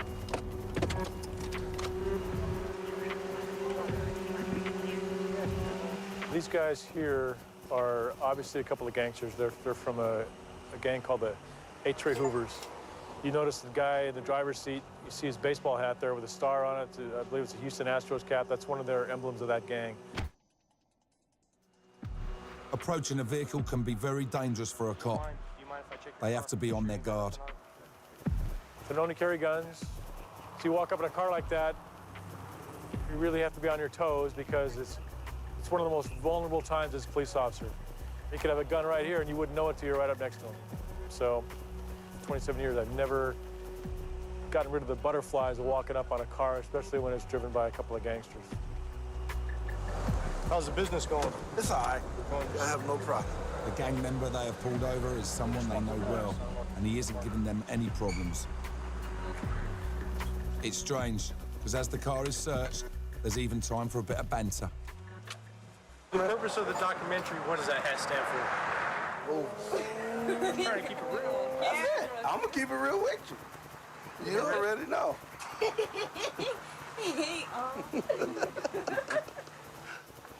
Although there were no problems with the stop and search, Dan knows he can never afford to drop his guard. Despite his relatively calm demeanor and respectful attitude, you still got to be careful with it. So everything that you know that's gone on over the years and what you've heard that's happened to other officers, you take that into every situation, yeah? Yeah, of course. But when you do make a mistake, you better learn from it. Hopefully you survive it. And most, in your field, you make a mistake, yeah, take two. Yeah. Around here, you make a mistake and there is no take two. With this in mind, I'm even more cautious as we respond to a gang-related call. Which one I'm clear from, Arctic. So, what is that shit? The officer stopped these three individuals here. They're gang members. They're behaving suspiciously. One of them behaved as though he might have had a gun. It's a tense situation, and I get the feeling trouble could kick off at any moment. They didn't do nothing. Don't come over here. She's all right. She's all right. Don't come over here. You'll wind it up. That's my brother. That's what she wants to. She wants to make a big scene, so don't bring the camera over. I believe these guys are Rolling 40s Crips, which is the gang that claims this neighborhood here. And then we're going down the street to the parolee. His house is right down the block. We're going to his house. The parole agent is going to, we're all going to conduct a search to make sure he doesn't have any guns or drugs or anything else he's not supposed to have. The cops search the suspect's house. Anybody inside, step out.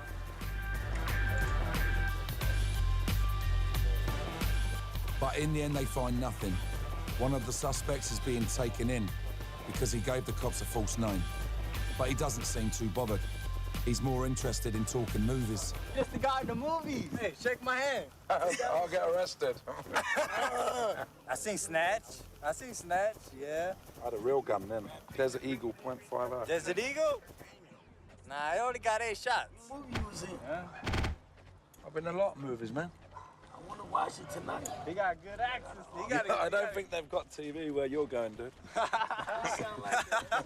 You sound really I killed you, bro. I'm just saying like They're drunk. They're really drunk. Hey, give me a card. A card? I don't have a card. I can call you or something, you know? All right, man. You take it easy. You too, man. The work of the cops in LA is not all about gangs. Like everywhere, they have to deal with the potentially dangerous domestic calls. In 2008, cops were called to a house where an armed man had barricaded himself inside. He'd called the police saying that he had killed 3 relatives. The caller indicated that he had killed 3 of his family members. West Valley patrol units responded to conduct the investigation. The suspect refused to leave the home, and LAPD SWAT was called to the scene. There followed a standoff, during which gunfire was exchanged between the man and the police. One officer was killed and another one was seriously injured. I'm back with Ron Lopez, and we're on our way to a domestic. They've had a report of a serious incident at a private address. We just got a call. There's a party with 40 or 50 males there and a gunshot. Someone said a gunshot's been heard, so... The original call was for 1 shot being heard, and then the second call was for the party. So one of my units has already just arrived there at scene, so we'll head that way and see what we get. A male teenager has a serious head wound. Nobody seems to want to tell the cops what happened. They just want an ambulance. We have some type of stabbing, maybe a knife, maybe a bottle, family party, but they're refusing to say anything because they're saying we don't know what happened. Well, ask him what happened. Well, we don't care what happened right now. We just want an ambulance. That's all we're getting so far. We already called the ambulance, okay? I'm not letting go till you guys bring him. Thank you. No, I'm not letting go. No, it's too big. No. Let me see how bad. I don't put pressure on anything and bleed. Let me see No. Okay. No, are you EMT? Actually, no. yeah. No, I'm not. No. They're right here, man, so give it a minute. Everybody back up. Back up. The boy has been stabbed with a bottle in the back of the neck. He got involved in a dispute with 2 guys his sister had gone off with. It is. Good. I like 142. My blood pressure is always bad. Go over there, dog. Let them do what they're going to do. Apparently she was in a car. They went to go get her. I don't know, they had a confrontation with some of her friends. And apparently he said that somebody told him that I guess they hit him, or I don't know, they started fighting. I don't know what happened. But either he got stopped in the head. I don't know, I was in the bathroom. I just came out and they told me that my brothers were fighting, which is my little brother. He's only fucking 15. So I don't know what's going on right now.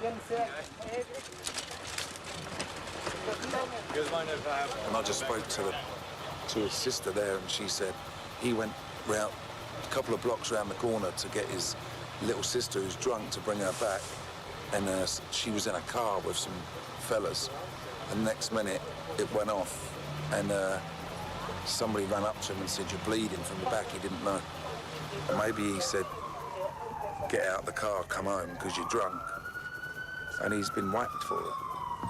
I mean, he's got a gash out of his back. I mean, could have been a bullet in the side of the head, you know.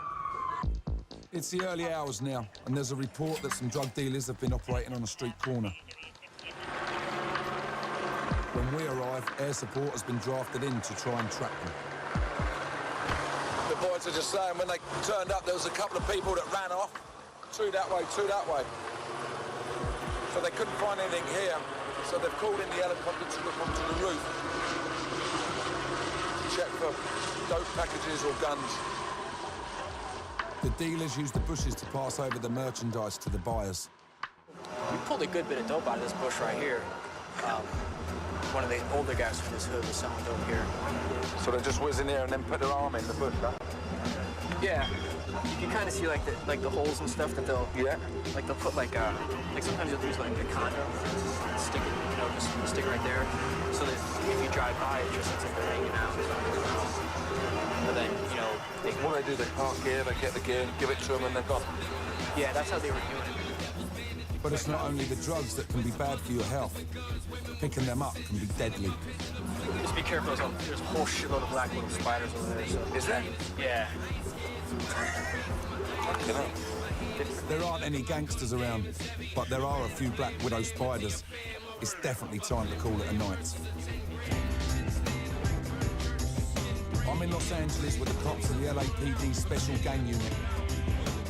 I'm in the 77th District, a part of the city renowned for its high levels of gang activity. I'm out on patrol with Sergeant Ron Lopez, and although it feels not much is happening, he always keeps a ready eye. So even though, we're cruising around at the moment, relatively quite quiet, you still wait for that call and then you're just 100% back in that mode. You're still always, like you said, trying to pick up on what's going on, waiting for that, call to come out or waiting for something to happen right in front of you. Because in this city, anything is possible. Sometimes life imitates art, as in the case of this robbery in North Hollywood that resembled an action movie. Two men armed with automatic weapons and over 3,000 rounds of ammunition stole $300,000 from Bank of America.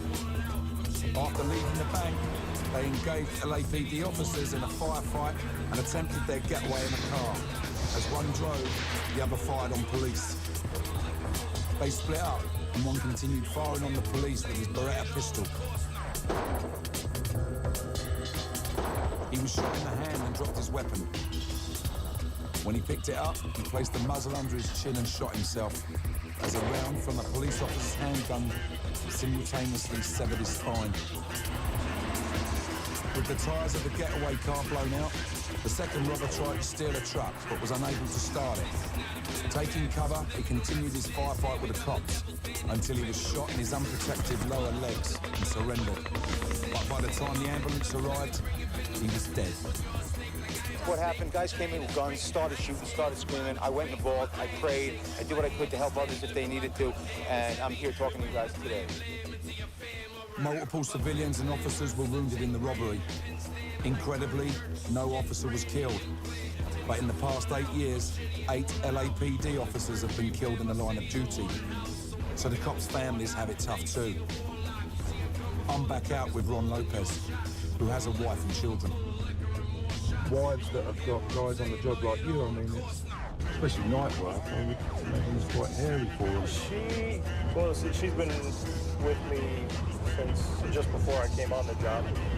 So this is all she's ever known, is me doing this line of work. You think she worries? Deep down she does. If she didn't, then I might be a little concerned. Yeah. I have the same routine every day before I go to work. I make sure I give the kids a kiss goodbye every single day, whether they're happy with their dad at the time or not. One thing I've learned is that the cops in LA are always on their guard, no matter how innocuous a situation may appear. These are all rolling 60s.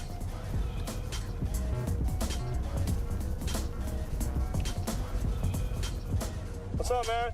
Oh. I want to be on camera. Hey, the way you were just dancing, I figured you wanted to be a superstar. As the evening draws in, more gang members are stopped, more tattoos are checked.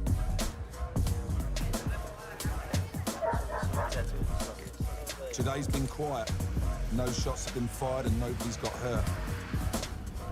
So for the cops, it's been a good day.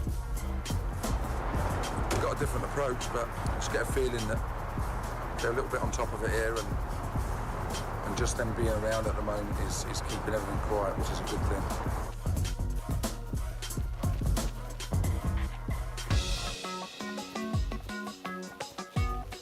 With proactive tactics and an approach that focuses on suppressing gang violence before it can escalate, the cops of the 77th District are achieving their aims. So far this year, the murder rate is at its lowest for more than 60 years. It seems that the law is starting to wrestle back control of the streets from the gangs. America, a country with some of the most brutal criminals in the world. And fighting back are some of the world's toughest cops. Yeah, he's round the back. I had a shot in there. It's a job where murder, drug wars and gun crime are part of everyday life. A job where doing your duty could cost you your life. They're running, they're running, they're running! Run! We got one! Now I'm joining some of these cops on the front line in the battle against the bad guys. We got him. Yeah.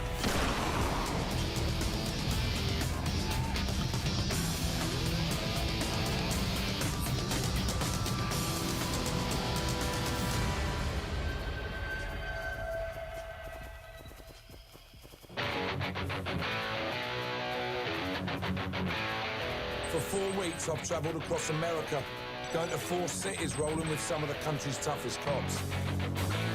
I've experienced what it's like going on a SWAT raid in Laredo. Go on, boys! There he is, there's one there! There's one there! I've discovered teenage gunmen roaming the streets in New Orleans. You know you shouldn't be having a gun at 16, though. I've trained with the SWAT team in Baltimore. We got him. Yeah. And I've patrolled with the notorious gang unit in Los Angeles. I've tasted their highs and felt their lows, and even taken them on in the ring to earn my place in the patrol car. It's been an emotional journey where I've embedded myself with the cops, trying to understand what it takes to do this job, day in, day out. Sooner or later, they'll end up getting caught. This is my story as I walk the beat with America's toughest cops.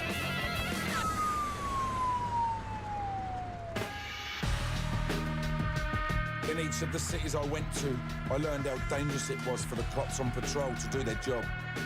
Facing down gun-wielding criminals when we stepped out of the car was always tense for me.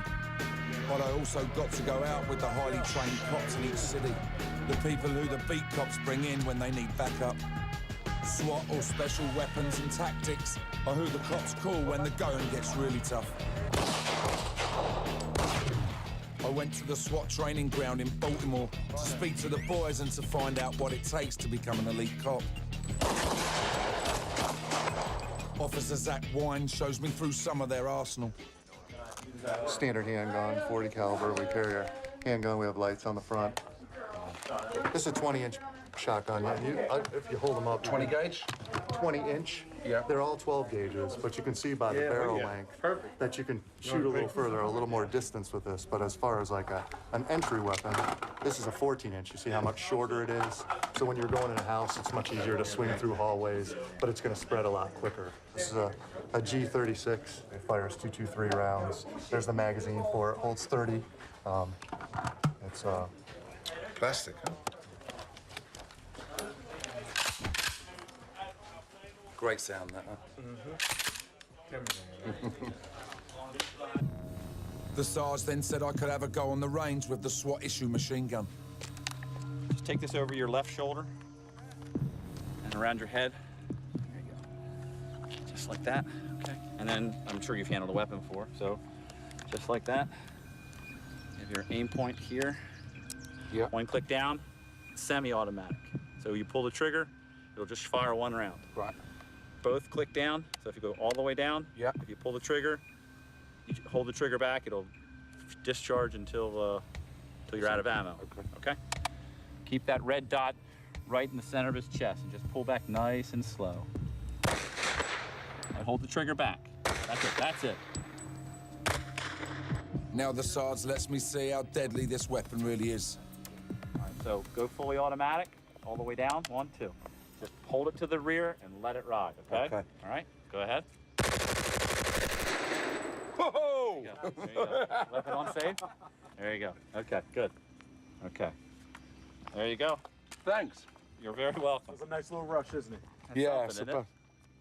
We got him anyway. Yeah. Very good. That's it. That's where he said I had to get inside. So I think there's one out there, but he got it there, and then this was the semi. Look, one right there. It's all very well firing at paper targets, but what if I was faced with a real thing? After one day on the training ground, I felt I could handle myself if it got a bit messy.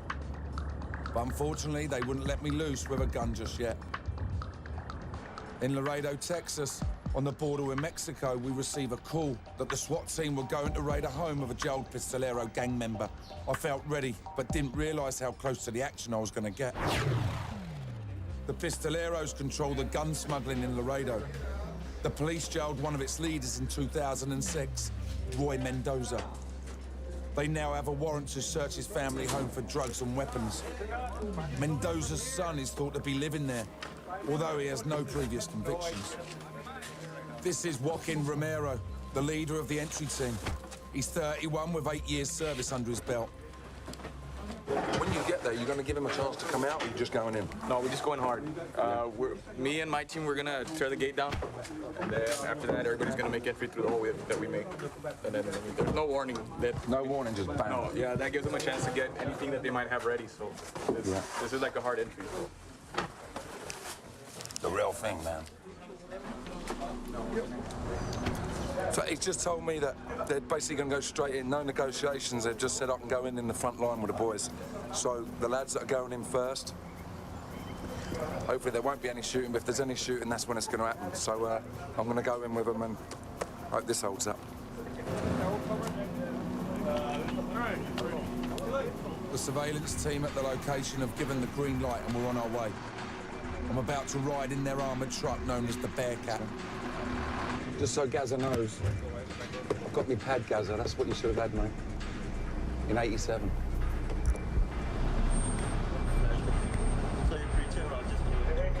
The Bearcat's job is to destroy the gates at the front of the location. These boys' job is to storm out and put themselves in the firing line, and then to make entry into the target house. Great, it's exciting, real exciting. You can tell the boys are buzzing, they're buzzing. Getting close now.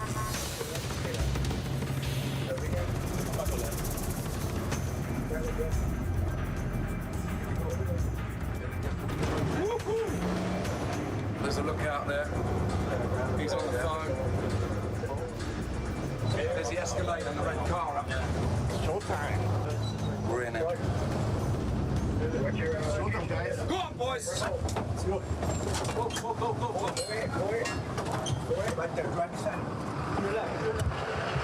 They're rigging the gates up. They're going to pull the gates up. Here it goes. Here goes the gates. Go, go, go, mate, go! There's one there. There's one there. Oh, the car's going. The car's going. Look.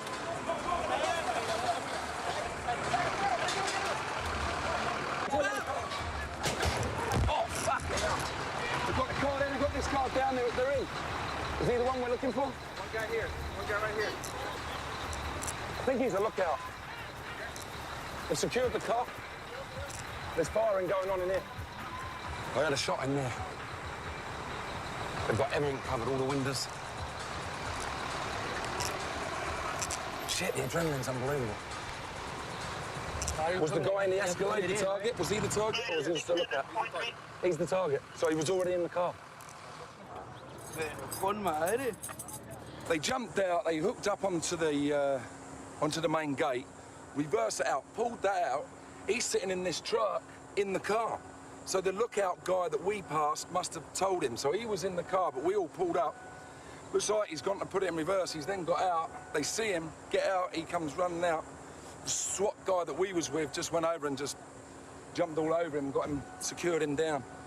But the car, it grabbed him out, but the car kept going. So the sergeant pulled up behind him and blocked him in and crashed straight into his car.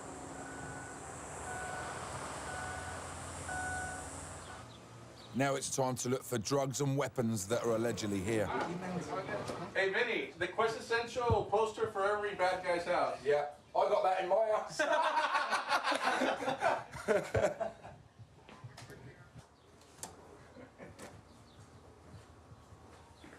None of mine. Really nice house. You know, if he hasn't got a job, this is unbelievable. We can smell. You can smell marijuana in it. He was a target, yeah. Saw his big tattoo there that we saw in the briefing room. Mendoza, that's his name.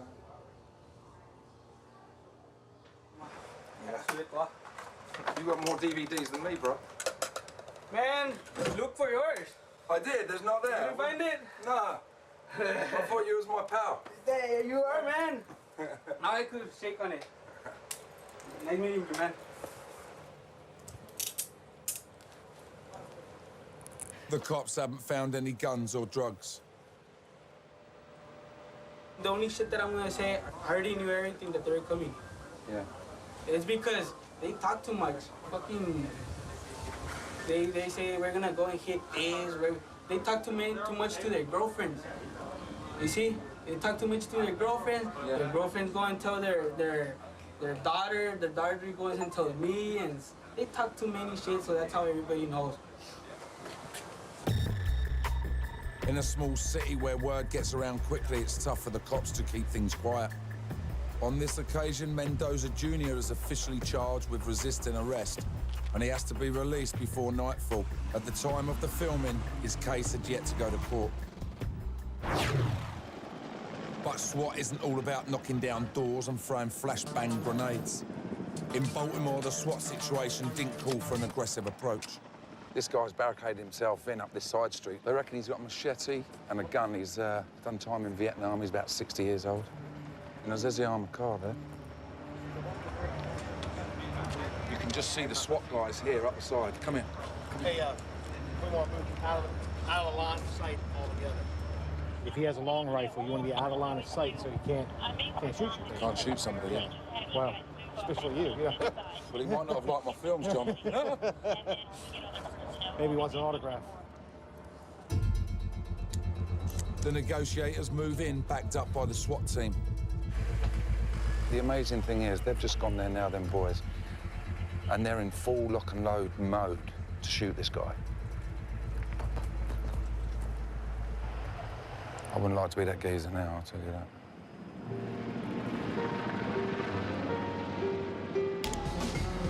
After 4 hours of negotiations and failing to persuade the suspect to leave the house, SWAT command try another method: tear gas.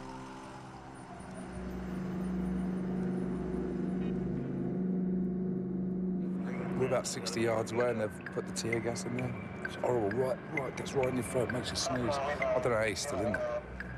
The tear gas has forced a man to give up and the siege comes to an end. In Baltimore, I learned that SWAT isn't just all about gun-ho aggression. Negotiating is often the cop's best tactic. He seems a tough bastard, doesn't he? Really? With cuts and bruises everywhere. They just said... Yeah, and fuck you too! I've been rolling with some of America's toughest cops in 4 cities across the country. The big question is... Drugs were a problem wherever I went.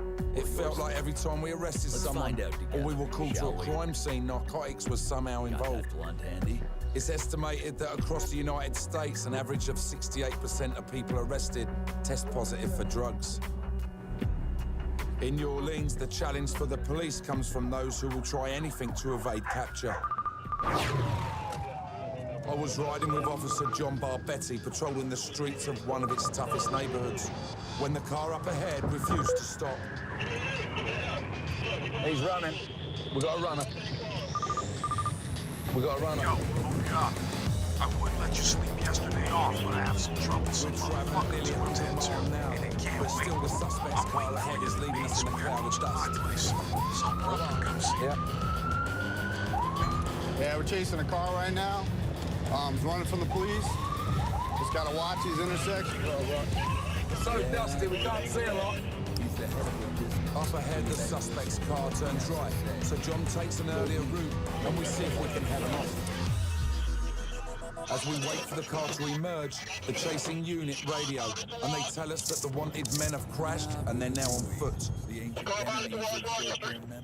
Is he running, John? Yeah, he's on foot. So fucked up. He's right out here someplace. Keep an eye on behind. Search the apartment.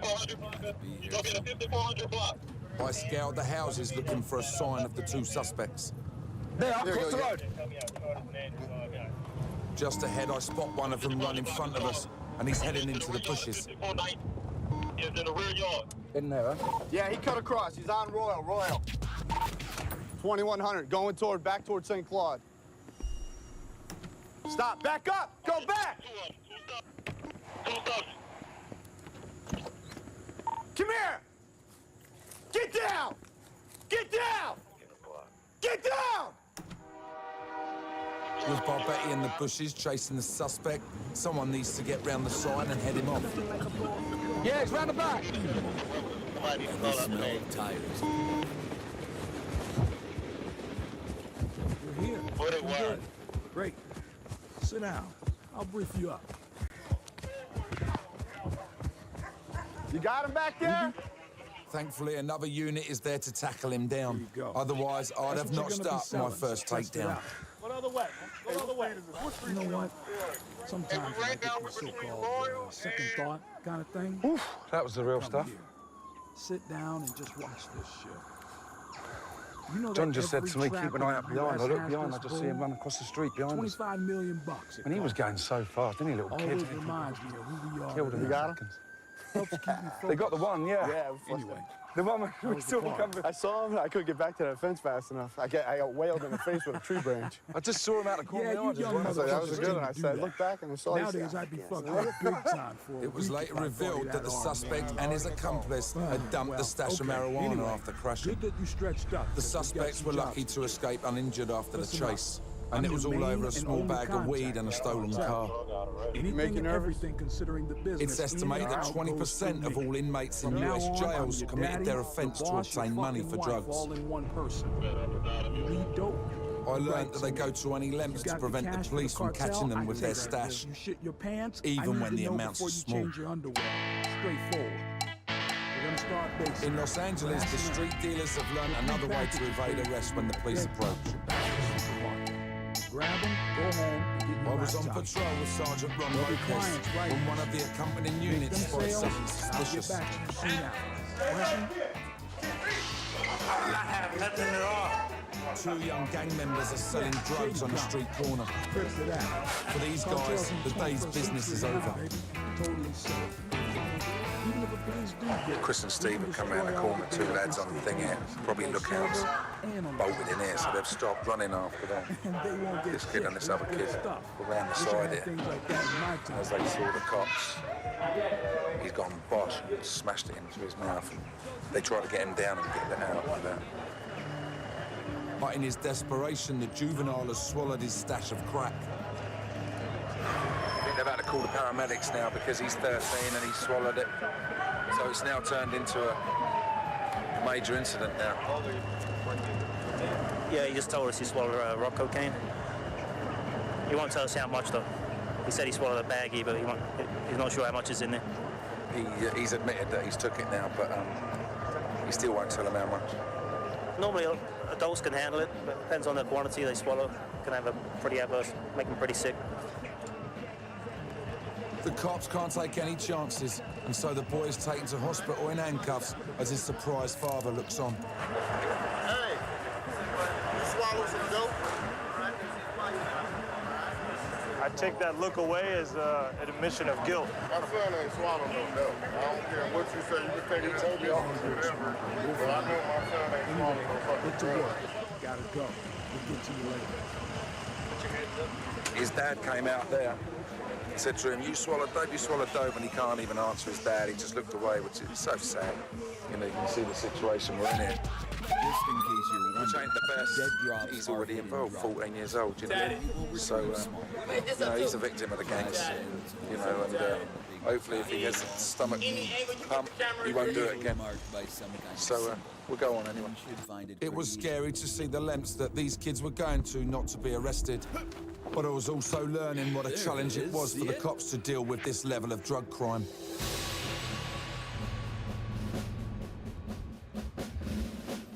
It's seen that to prevent this problem on America's streets, the supply needed to be cut.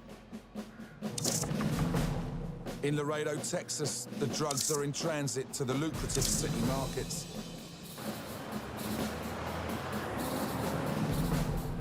The drugs that are smuggled across the border first go to Stash House before being moved north to the marketplace.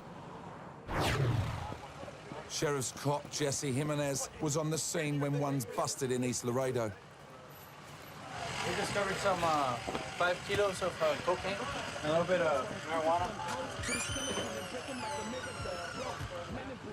The undercover workers led the cops to a big score. These drugs won't be making it to any street dealers.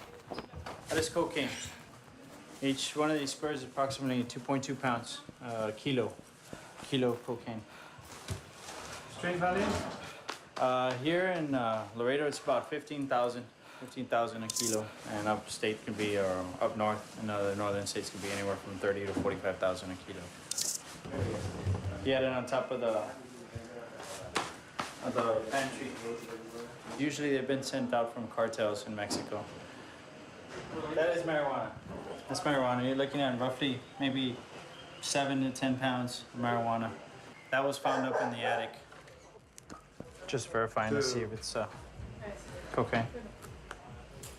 I'm gonna take it back to and test those packages to see if it tests positive for narcotics. Yeah, it definitely feels good. Taking drugs off the street feels good. The US government spends over $20 billion every year on the war against drugs. And one person is arrested for violating drug laws every 17 seconds. In Baltimore, drug-related offences are directly linked to over 2/3 of crime in the city. When I was on patrol, I spotted something kicking off. Oh, fine. Yeah. Just call 911. Just sit tight for me, fellas. Right there. I just saw this guy grab him and just smash him. Yes. What's going on? I'm the father. I'm the father. He's got a warrant on him in Baltimore County for breaking into my business. Today, he decided to break in my house, and he stole my truck, a $50,000 truck. You have anything on you that I should know about? You got a name? Come on, man, if you do, we're gonna find it anyway, so it won't make it even hard. Why are you taking your dad's truck? I have a heroin addiction. He's jacked out of his head. They're saying that he's wanted in another county. In Essex, I heard that. And here, actually, what the guys are saying is he hasn't actually done anything here to arrest him for. He stole from my house today. I understand it's in Hartford County, though. There's no way you can detain him. It seems to me that what this kid needs is help, but his dad is intent on getting him locked up. I want to know why he feels that jail is the only way to sort his son out. You know, jail's no good for him. He's got all them things. He's gonna, he's gonna die. I know it, man. It's my kid. It breaks my heart. It breaks my heart to have to put him in jail. But you know what? At least I know where he is and he's safe. He's got a chance. He's got a chance in jail. He don't have a chance. He don't. I tried telling him before. So I mean, he's a good-hearted kid, but you know what? The drugs are killing him. And it's such a shame. Yeah, I know. And you know what? It's out of control down there. It's off the hook in Baltimore. You picked the right place to come find the violence. With no grounds to hold the young man, the police encourage his father to take control of the situation. They're going to release you to me.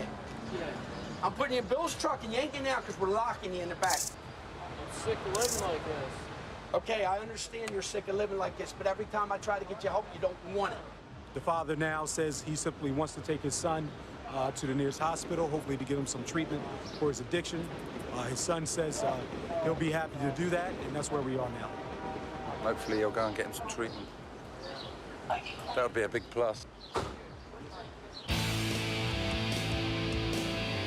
I've been on a journey across America, rolling with the cops who tackle crime in 4 of America's toughest cities. Out on SWAT duty, I experience the adrenaline that these boys taste every time they go on a raid. But I also learned how difficult it is dealing with the crimes caused by drugs.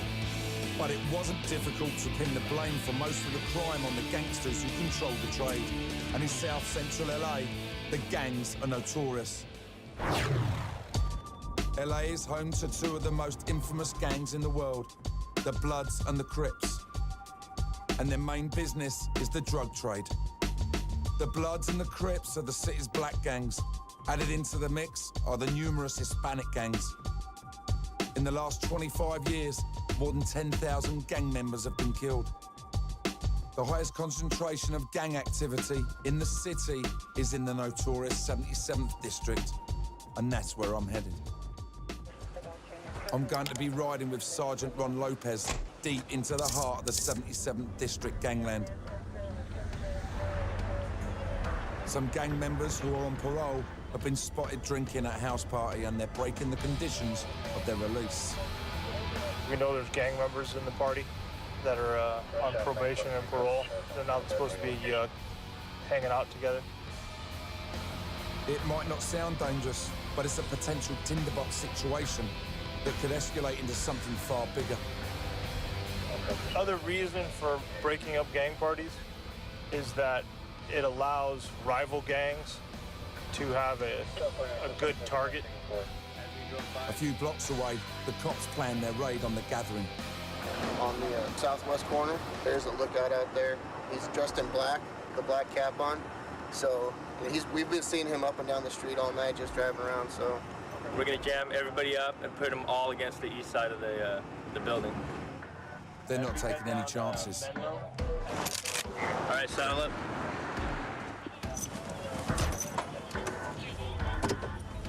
Every actor should have one of these. If everybody's still there, pertaining to the information we got during the little briefing right now, should be a pretty good hit.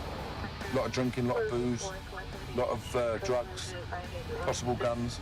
All of the above are very likely in a situation like this. What our guys will be paying specific attention for is that one or two guys that try to make a break for it on the back side of the group. The potential to be very dangerous. The boys seem quite keyed up for it. They like all this, do they? They affectionately refer to it as smashing. Yeah. It's we're gonna go smash a party. So. As we get closer, we kill the lights. You go ahead and kill the light. And then hit the gas.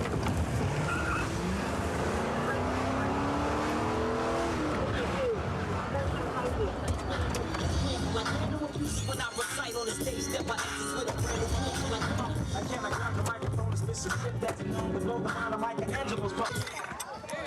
Yo, you're up against the wall right there. Everybody up. Go, hit the fence on your head. Let's go.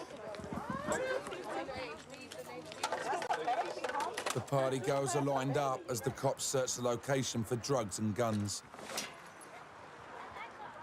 But they find nothing, and the gang members they were looking for seem to have slipped off into the night. They had surveillance that there was a few gang members there that they wanted to round up, but they think maybe the boys they were after slipped out. So it's a bit of after Lord Mayor's show a little bit. So we'll move on anyway. For the cops, controlling crowds is an important skill, but sometimes people don't want to play ball, and when that happens, they need to be subdued. In Baltimore, Detective Donnie Moses and Officer Dave White got a call to help out some colleagues who were in a difficult situation.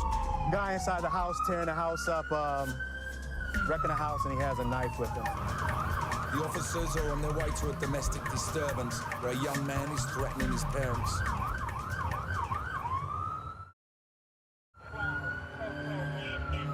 Statewide this year alone, there have been 42 fatal shootings within family homes. Stay on my hip, on my hip.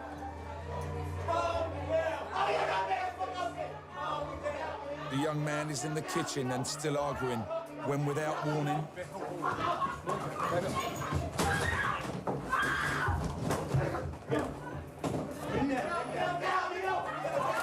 Bring him down to his face, on his stomach, on his stomach. Stop. On his stomach, on his stomach. No. Stop. the cops can't calm him down, so they decide to use an alternative measure. Back up. Calm. All right, you gonna turn over. Turn over. They use a taser to stun the suspect. It shoots 2 hooked wires into the man's flesh, sending a 50,000-volt charge through his body. It will take the suspect several minutes to recover. Although it looks like rough justice, using a taser has brought the problem under control and allows the officers to secure the young man safely. All right, 35. We have the individual in custody. No officers injured. Young man apparently was giving his family members a problem. When we tried to gain control of him, tried to talk him out of his rage, it didn't appear to work. Ultimately, we had to tase him. Less than lethal use of force. Once we tased him, we handcuffed him, it's over. The ambulance came and checked the individual out to make sure that he didn't have any life-threatening injuries. Then from there, right now, we're going to transport him to probably the local hospital. They have to take the prongs that were discharged from the taser. They have to take that out of his back and check his vitals. And then from there, he's going to be sent over to our centralized booking. That's where we process all prisoners. He's going to be charged with assault on police officers. According to the makers, 170,000 suspects are tasered across the US every year. As a non-lethal response and an alternative to the gun, it's a no-brainer for the cops. Armed with a taser, they are less likely to have to use lethal force. But in New Orleans, they faced a lot of people who were in possession of firearms, and it felt much more dangerous. For my last night in the city, I was riding with Officer Dave Duplantier. All right, turn it right on. Yeah, turn it right on, B. As we drive through the city, Dave receives an urgent call, and the lights go on. Talk to me, where you at? What was that, bro? They got a guy running on foot that bolted on him. They got a little 75.